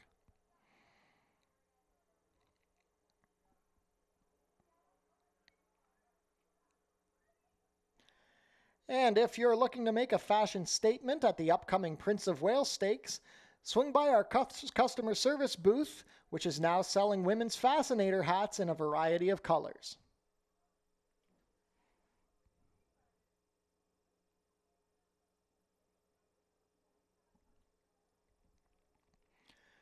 Race 6 changes, a steward scratch of the number 4 Golden Spring, 16 minutes to post.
Final pick 3 opportunity gets started here in race number 6. It's for fillies and mares, a $5,000 claiming event.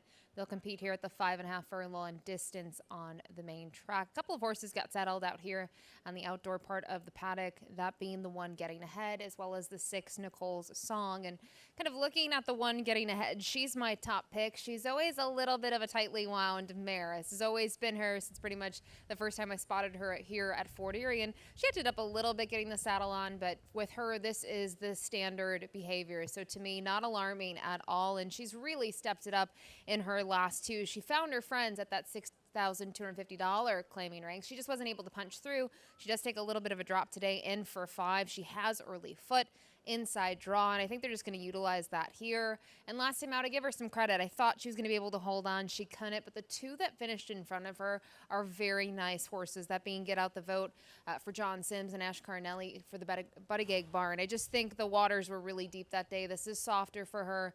I mentioned she draws the inside, and Mikey David, a really beautiful ride there in the 5th with Hot Omelette. He'll look to make it a double here with getting ahead. So use her on top.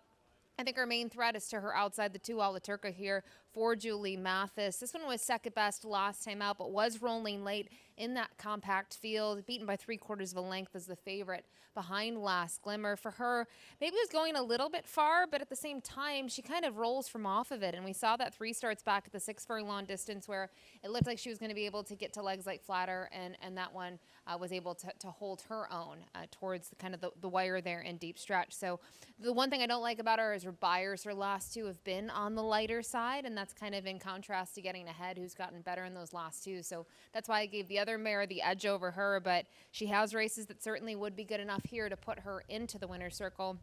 And finally, the number 5, Me Tormenta. Sneaky performances in those last couple where she has been able to pass some horses late. She did that 2 starts back when she was 3rd there behind Super Cop and Nicole's Song, and more recently 4th. She didn't break all that well. I do think that impacted her from getting at least a piece in there. So we'll see. I mean, she's going to need some pace to run at in here to really get rolling, and that's why I could only use her for a minor piece underneath. So really drawn towards the 2 on the inside and lean to the number 1, getting ahead is the top pick here in the 6th.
Field for today's sixth race is making their way on track. Race 6 is a claimer for fillies and mares 3-year-olds and up, which have not won a race this year or which have never won 4 races.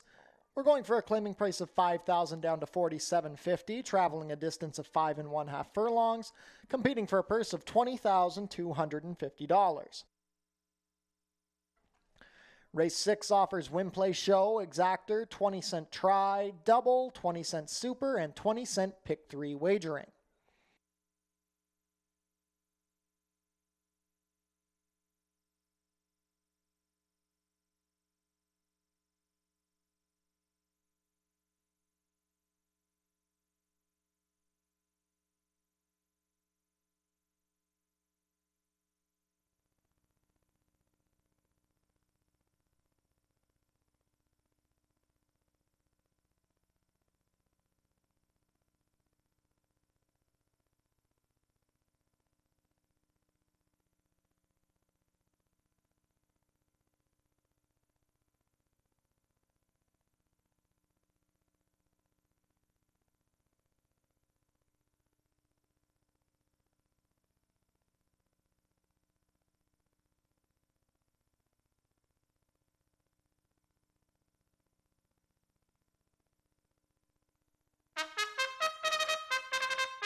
Race 6 post parade, number 1 is Getting Ahead. Michael David rides for owner-trainer Aaron Rickman. Number 2 is A La Turca. Zerrell Ford has the call for trainer Julie Mathis and owner David Mathis.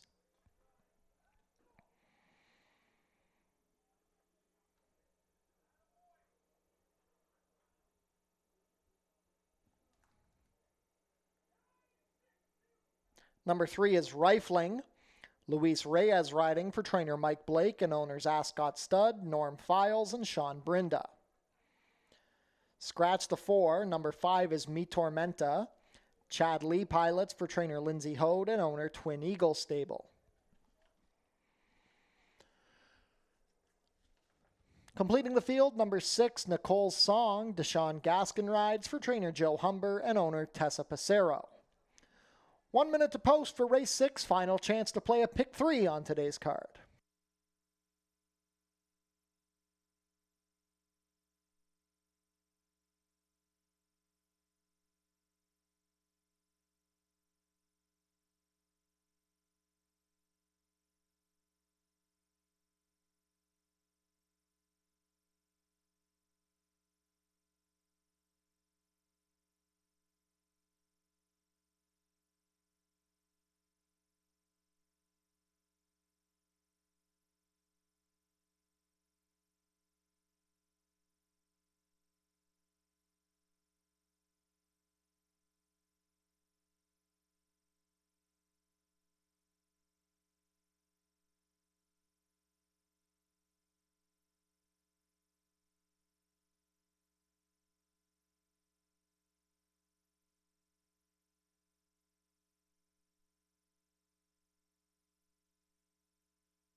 Starting gate moving into position. Not much time left to get your race 6 wagers in.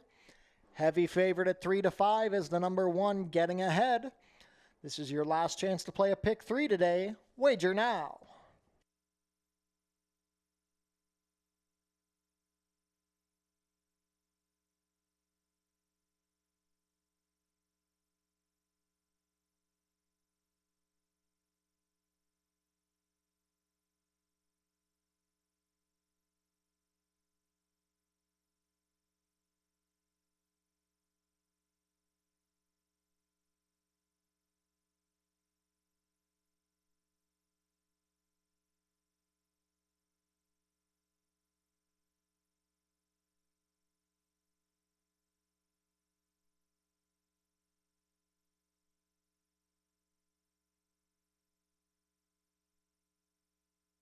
And race 6 field is behind the starting gate. It is now post time.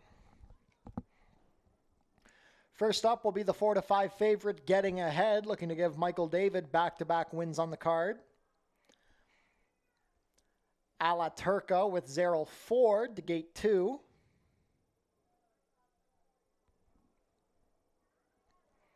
Rifling with Luis Reyes. Me Tormenta with Chad Lee. And the last in will be Nicole Song and Deshaun Gaskin. All set. They're off. A La Turca missed the start. Speed on the inside for Getting Ahead. Hard ridden on the outside is Nicole Song. Rifling gets away in third on the inside. 2 lengths better than Me Tormenta. And then it's another 4 to the slow starting A La Turca. Just over 4 furlongs to travel. It's Getting Ahead, bet down to 1 to 5 and on top under Michael David. Nicole Song and Deshaun Gaskin second on the outside with Rifling. Luis Reyes in the navy blue and white moving up, advancing on the inside. Then it's Me Tormenta, Chad Lee, green blinkers, 2.5 lengths better than A La Turca and Zerrell Ford. Rifling slips up the inside and puts the head in front of Getting Ahead. Nicole Song is under the whip in third, then Me Tormenta coming to the far outside in fourth. A La Turca still at the back. Getting Ahead trying to find another gear, trying to respond to the challenge of Rifling, who saved all the ground. Nicole Song is a clear third as Me Tormenta tries to rally, but Rifling is getting away from Getting Ahead. She opens up a length and a half. Nicole Song trying to come back into place, but this is all Rifling with a ground-saving ride under Luis Reyes. Rifling by 2.5 over Getting Ahead, then Nicole Song, Me Tormenta, and A La Turca. 5.5 and 104 and 3.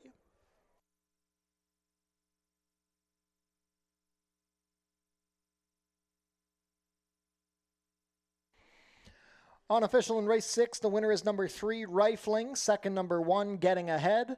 Third, number 6, Nicole Song. And fourth, number 5, Me Tormenta.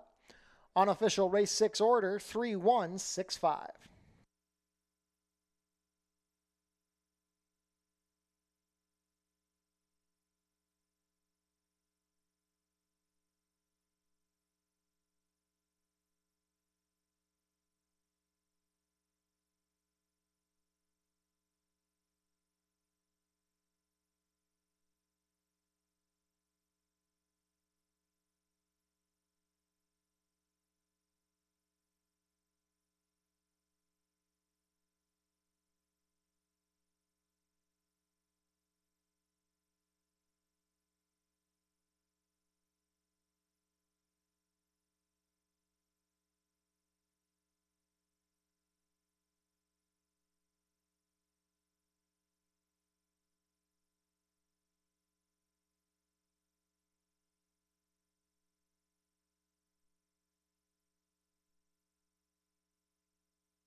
Now returning to the winner's circle, the unofficial winner of today's sixth race, number 3, Rifling. Rifling is a 6-year-old chestnut mare by Reload out of Eustasia, bred here in Ontario by Highfield Investment Group and Curtis Landry. Slipping up the fence under Luis Reyes, Rifling is trained by Mike Blake for Ascot Stud, Norm Files, and Sean Brinda. Second win this year for Rifling, her 5th lifetime win in 33 starts, completing the 5.5 furlongs today in a time of 1:04.3. Congratulations to the connections of Rifling. Race 6 is now official.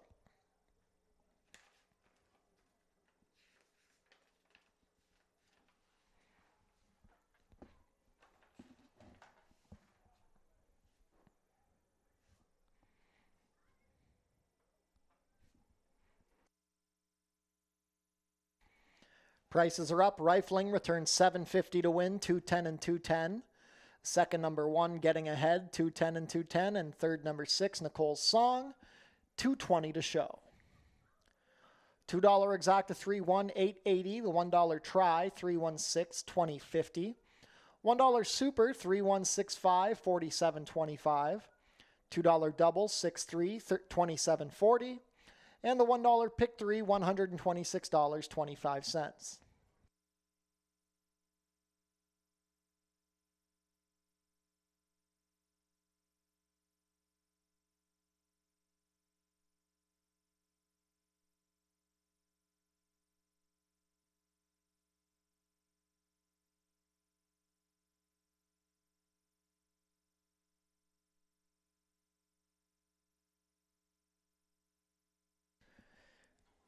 Tune into the post position draw for the Prince of Wales Stakes on Thursday, September 3rd.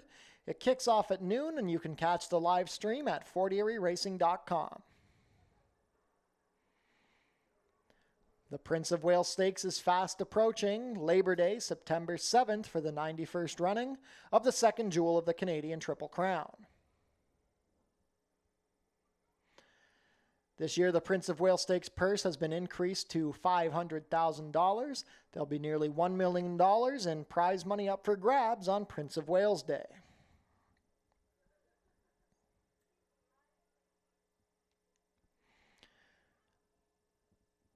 Race 7 up next. We are off the turf. It will be run at 6 1/2 furlongs over the main track. Stewart Scratch, the number 3, In It to Win It. The number 4, Kid Gizmo. The number 7, Gambler's Pose. The number 8, Lino and Me. Number 9, Domer Allure. Scratch numbers 3, 4, 7, 8, and 9. Main track only number 11, Silent Passion, will draw in. 16 minutes to post for race 7.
Race 7 up next, 6.5 furlongs is the distance here on the main track. Originally carted for the turf course for these fillies and mares.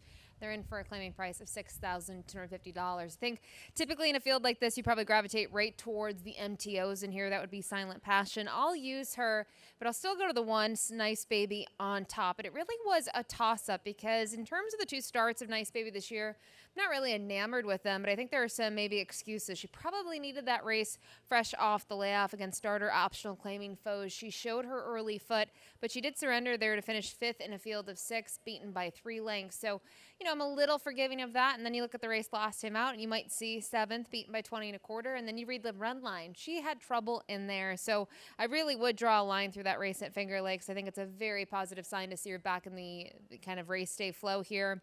Just 19 days later, she draws the inside. Sophia already piloted a winner for these connections earlier on the card, and we know that this is a mare that has speed, so that should work for her in this spot. Her main rival will be the MTO, and here the 11 Silent Passion, who draws the outside in here, which isn't that far out with so many scratches in this event. She comes in here off of 4th, where she was beaten by 3/4 of a length behind Get Out the Vote.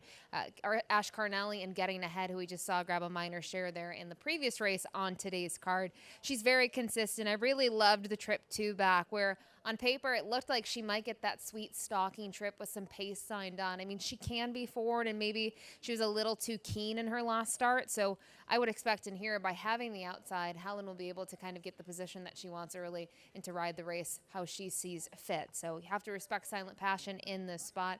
A 5-time winner here on the main track. And finally, if it was based on looks, I mean, you have to give a long look to the 6 Coach Callie, who you see come out here. Looks very good, carries a lot of weight. She's really full of herself. But I thought from past performances, the 5 Night Saber was the horse to gravitate towards. I know she's just 1 for 12 here on the main track, but she does have those 5 minor placings as well. And comes in here off of 4th, where she was pretty far back early on, and that was going long here on the grass over a yielding turf course. And I still think she ran pretty well in those final stages. I think now getting back onto the dirt, especially at this distance of 6.5 furlongs, she's typically been a little bit more involved. So a horse that always fires an effort. I know it's typically not a winning one, but I think there's no reason she can't get a piece in here at what should be an okay price. We know the rail runner's going to take all the love, though, that being the one Nice Baby, and I'll use her on the top spot.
Field is making their way on track for today's 7th race. Race 7 is a claimer for fillies and mares 3-year-olds and up, which have not won a race in 2026 or which have never won 4 races.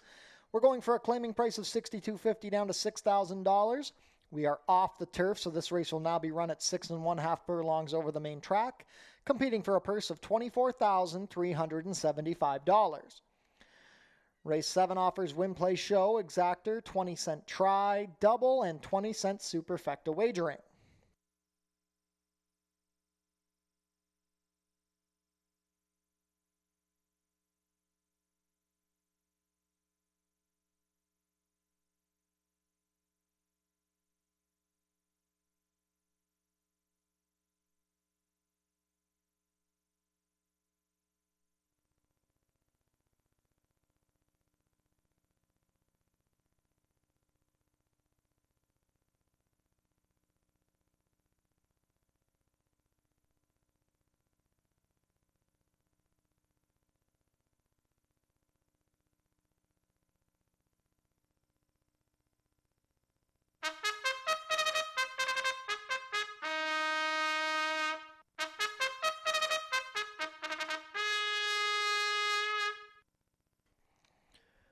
Race 7 post parade, number 1 is Nice Baby.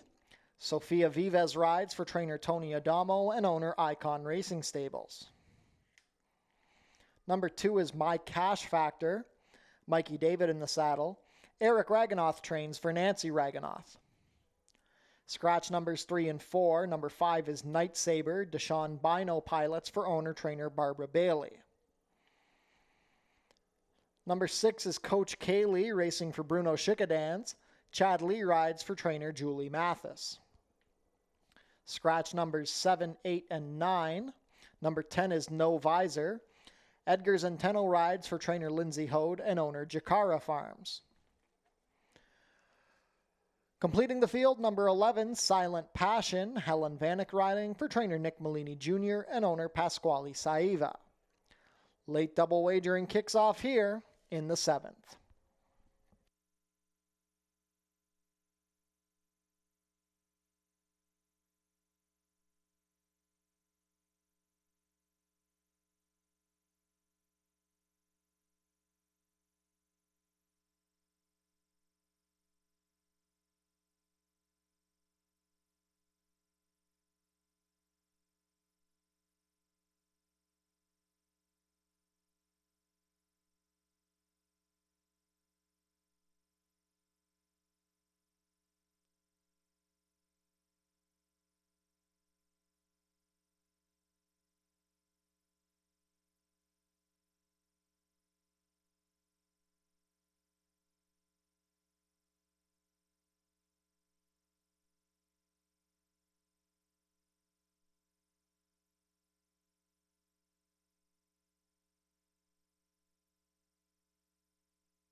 Race 7 field heading into the chute, approaching the starting gate. Last call to get your Race 7 wagers in.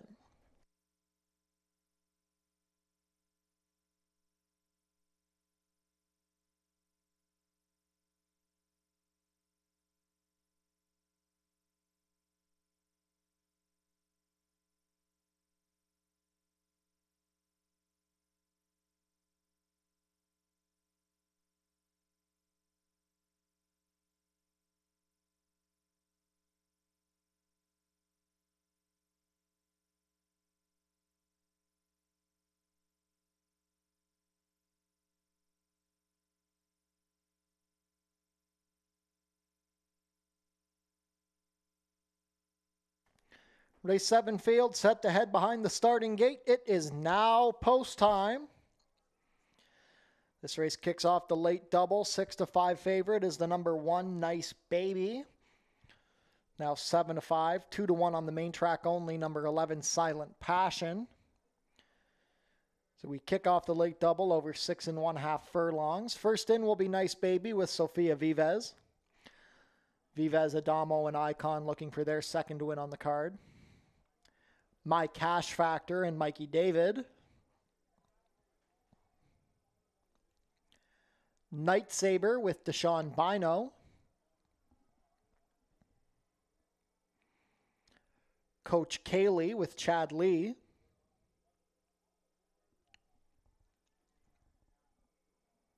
No Visor with Edgar Zenteno.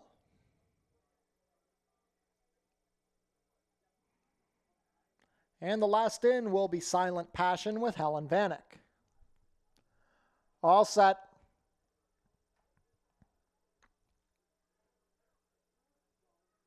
They're off.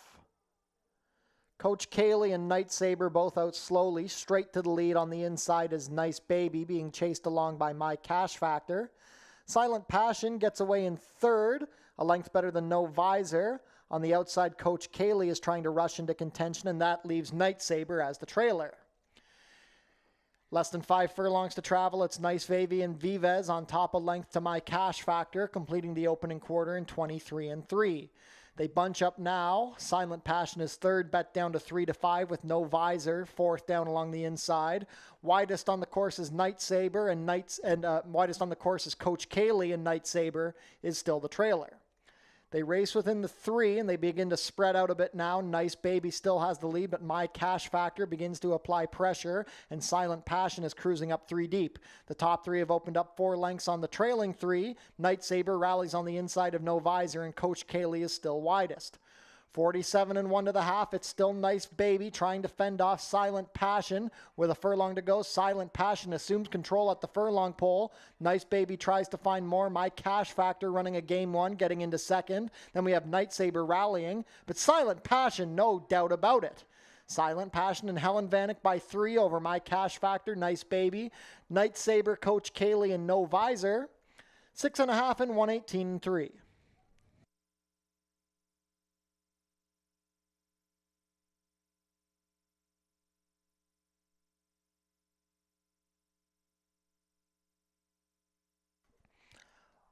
Unofficial in race 7, the winner is number 11, Silent Passion. Second, number 2, My Cash Factor.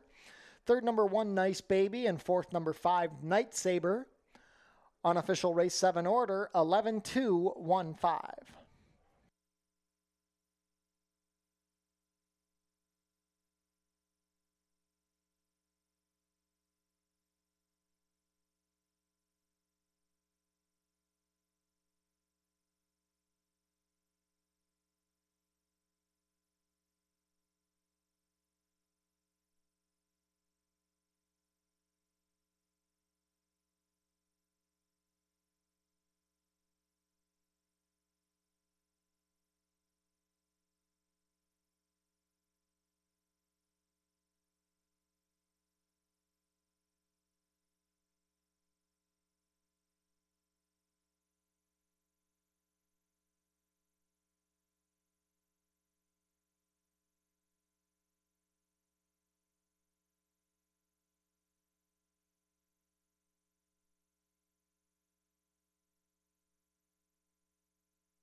Now returning to the winner's circle, the unofficial winner of today's 7th race, number 11, Silent Passion. Silent Passion is a 5-year-old bay mare by Passion for Action out of Victoria Bay, bred here in Ontario by Frank Mermenstein. Ridden to victory today by Helen Vanek. Silent Passion is trained by Nick Malini Jr. for Pasquale Saiva. That's a double on the card for the team of Helen Vanek and Nick Malini Jr. Silent Passion draws in off the main track only and is an authoritative winner. 2nd win of the season and 6th lifetime win in 27 starts. She completes the 6.5 furlongs today in a time of 1:18.3. Congratulations to the connections of Silent Passion. Hold all tickets until race 7 is made official.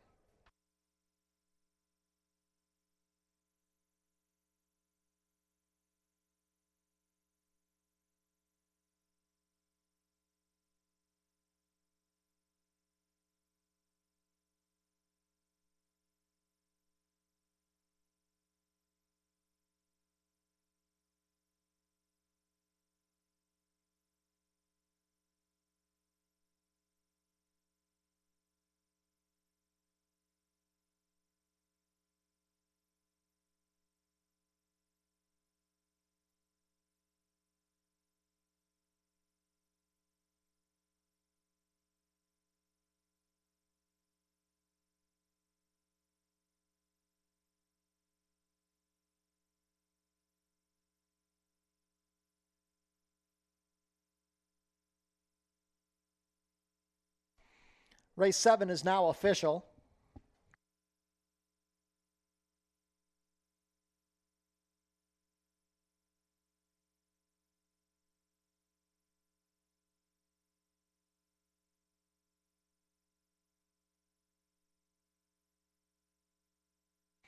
Prices are up. Silent Passion returns $320 to win, $230 and $210. Long shot number 2, My Cash Factor second, $890 to place, $310. Third number 1, Nice Baby, $210 to show. $2 exacta, 11.2, 20.40. The $1 try, 11.2, 22.75. $1 super, 11.215, 60.45. $2 double, 3.11, 16.50. And the $1 pick 3, 34.30.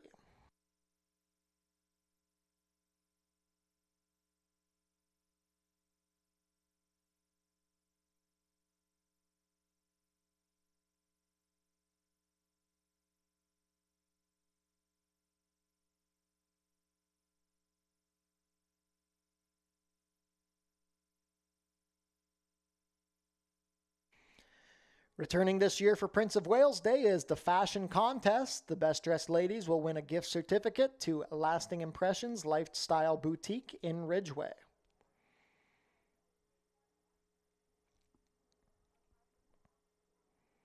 And if you're looking to make a statement at the Prince of Wales, swing by customer service, which is now selling women's fascinators in a variety of colors.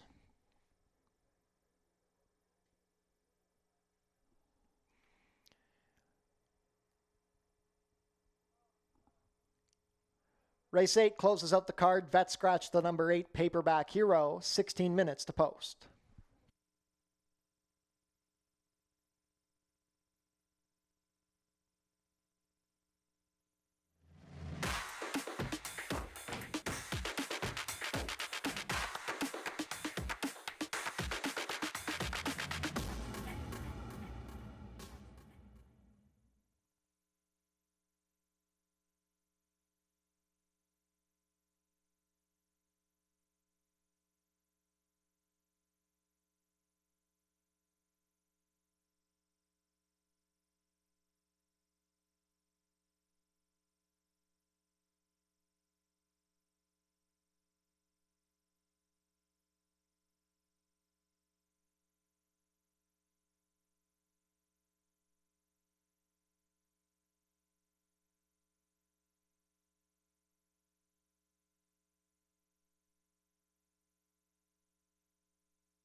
A field of 7 here to round out the Monday program here in the nightcap race number 8. 5.5 furlongs is the distance here for the Colton Geldings. $10,000 is the claiming price.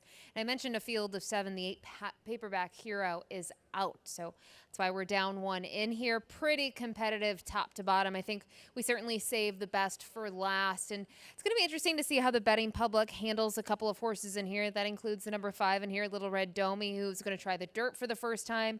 You have some other horses that have been close. They just haven't been able to add a win to that column of their resume. And I'm of the mindset that I think the 4 Me and Me could potentially do that. Comes in here off a very strong second, where I do realize he was in for $6,250. Non-winners a 2 on the year, but was game behind Paperback Hero, another one that really liked the off track that day. And I do honestly prefer this horse if there was a little bit of moisture in the track, but I think he's gotten a little bit better with some starts under his belt, and he returns to the barn that had him for several years. Sharon Chicato did very well with this horse, a 3-time winner back in 2025, so we'll see if he can pick up his second victory this year in just his 6th start, and he's handy enough. I do think Reyes has some options here and can kind of discuss the tactics here with Sharon in terms of how they want to play this from the break. So Me and Me on top. Looking at some others, the 2 Have to Reload will be piloted by Helen Vanek, who earlier in the program got her 800th thoroughbred win. She just got 801 there in the prior race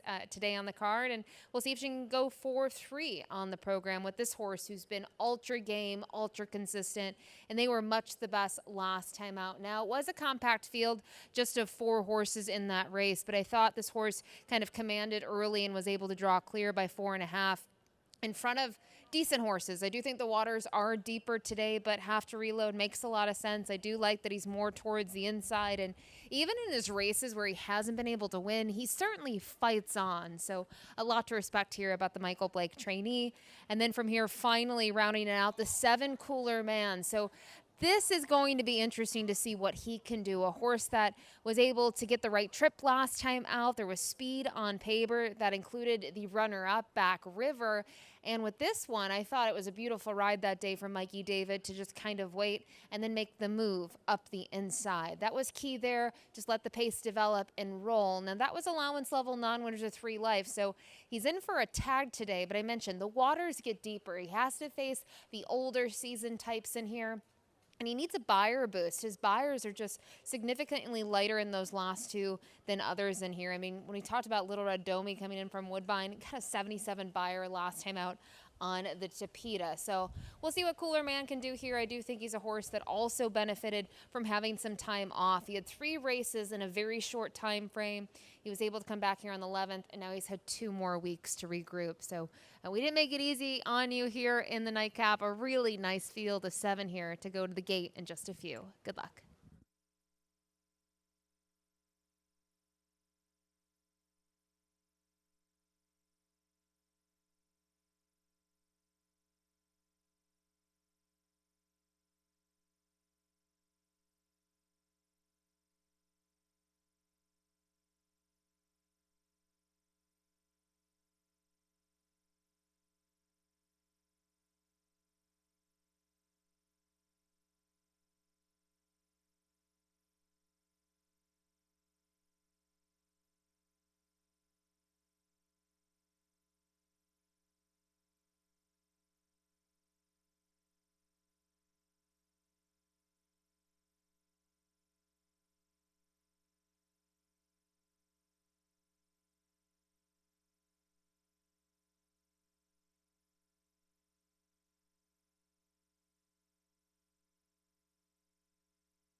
Field is making their way on track for today's 8th and final race. Race 8 is a claiming race for 3-year-olds and up which have not won a race in 2026 or which have never won 4 races.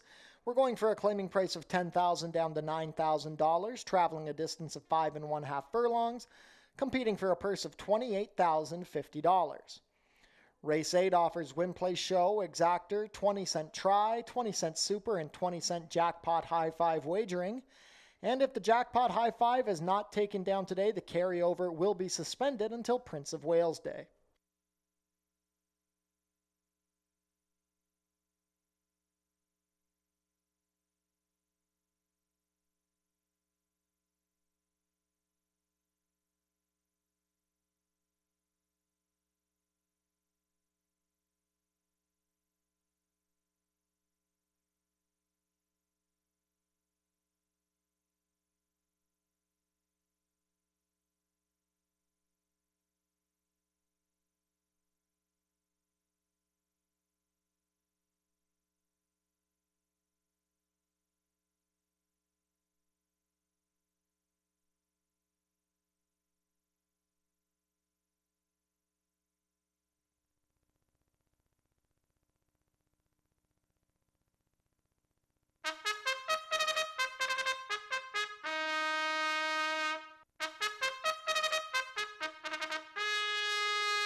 Race 8 Post Parade, number 1 is Miss D's Pride. Jason Hoyt rides for owner-trainer Howard Keene. Number 2 is Have to Reload, Helen Vanek in the saddle for trainer Mike Blake and owners Ascot Stud, Amanda Enns, Mike Blake Sr., Rachel Stalker Parks, and Mark Stout. Number 3 is Super Iconic. Zerrell Ford has the call for trainer Julie Mathis and owner David Mathis. Number 4 is Mia and Me. Luis Reyes rides for trainer Sharon Chicato, who owns with Jim Vatier and Michael Thomas Green. Tim Orlando owns the number 5 Little Red Domi. Juan Crawford rides for trainer Bev Chubb. Number 6 is Kitty Holiday, owned and trained by John Sims. The rider is Ishmael Mosquera. Completing the field, number 7 Cooler Man. Michael David rides for trainer Roy Augustino and owner Mary Lynn Augustino. Scratch the 8. Jackpot High 5 wagering offered here in race 8. 3 minutes to post.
Starting gate is in position. Last call to get your race 8 wagers in. Jackpot High 5 wagering offered here. Current favorite at 8 to 5 is the number 2 Have to Reload. Last call for race 8 wagers.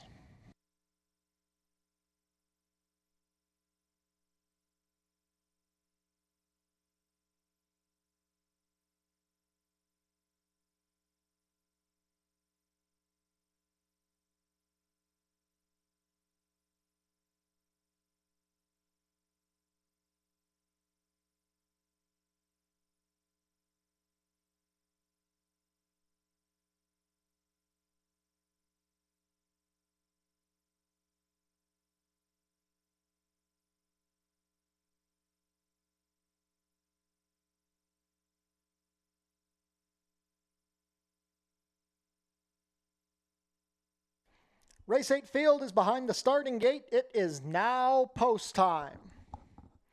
Have to reload, still favored at 8-5. As we close out the Monday card here at Fort Erie. No racing tomorrow at Fort Erie. We'll be back on Sunday for Fort Foodie Fest. First in is Misty's Pride with Jason Hoyt. 3-2 favorite, have to reload, looking to give Helen Vanek her third win on the card. Super Iconic, a winner last week, Zerrell Ford aboard. Goes up. Mia and Me with Luis Reyes. Little Red Domi with Juan Crawford. Kitty Holiday with Ishmael Mascara. The last in will be Cooler Man and Mikey David. All set for the nightcap. Not quite. Cooler Man backs out.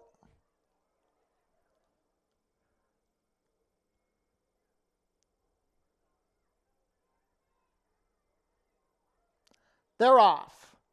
Stumbling at the start, Misty's Pride. Speed from the center for Mia and Me, joined by Little Red Domi to the outside and Super Iconic. Have to reload, takes back to mid-pack, being passed now by Misty's Pride. Out wide is Kitty Holiday, and the early trailer is Cooler Man. They race within the half. It's Mia and Me with the head in front of Little Red Domi. These two have sprinted 3 lengths clear of Super Iconic, with Kitty Holiday fourth. Have to reload has been shuffled back to last as Cooler Man begins to advance. Also racing towards the rear is Misty's Pride. 23-2 for the opening quarter. It's still Mia and Me and Little Red Domi doing battle up front. Super Iconic getting closer in third. Cooler Man is out wide with Kitty Holiday, then well back to have to reload and Misty's Pride. It's Mia and Me trying to get away from a stubborn Little Red Domi. They've set it up well for Super Iconic, who's rallying down the outside, trying to gain on Mia and Me. Mia and Me drifting in. Here comes Super Iconic, and Zerrell Ford. Super Iconic a neck to Mia and Me, then Little Red Domi, Kitty Holiday, Cooler Man have to reload, and Misty's Pride, 5.5 and 104-2.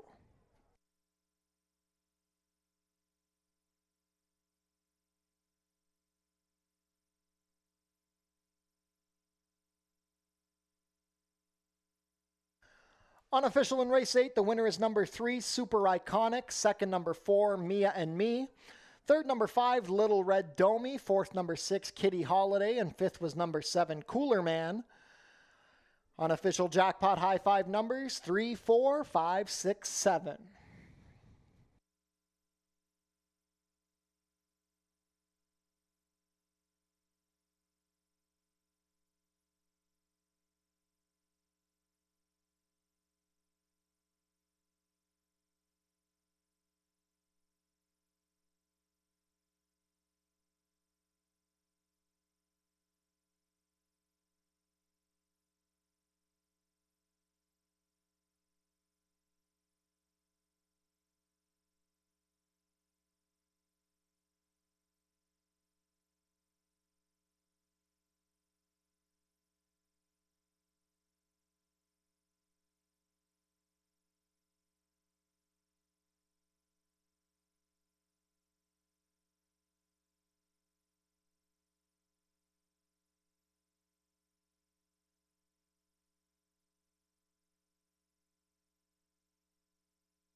Now returning to the winner's circle, the unofficial winner of today's 8th race, number 3, Super Iconic. Super Iconic is a 5-year-old bay gelding by Super Speedy out of Super Echo. Bred in Florida by Live Oak Stud. Ridden to victory today by Zerrell Ford. Super Iconic is trained by Julie Mathis for David Mathis. That is a training double for the birthday girl, Julie Mathis.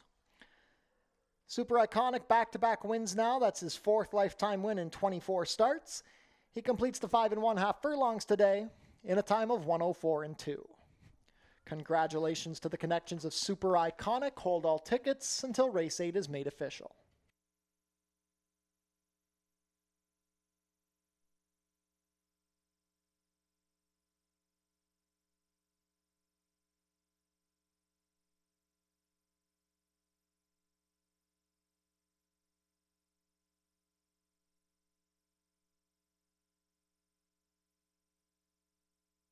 And race 8 is now official.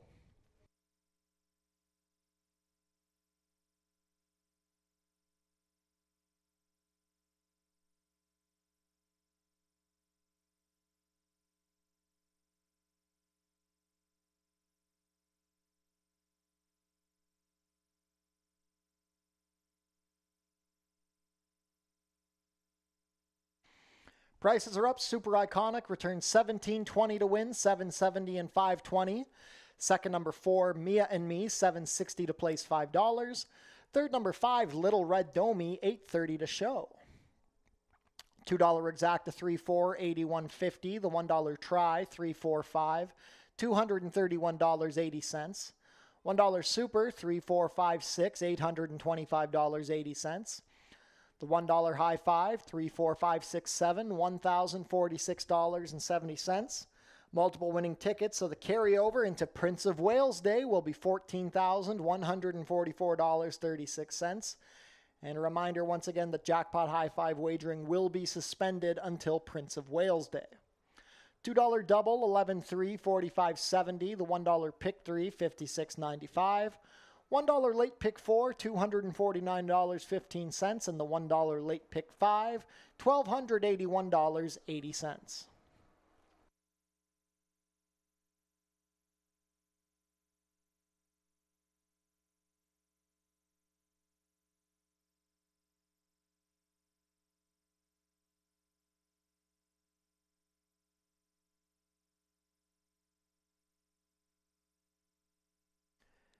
Jackpot High Five wagering suspended until Prince of Wales Day. The carryover will be $14,144.36.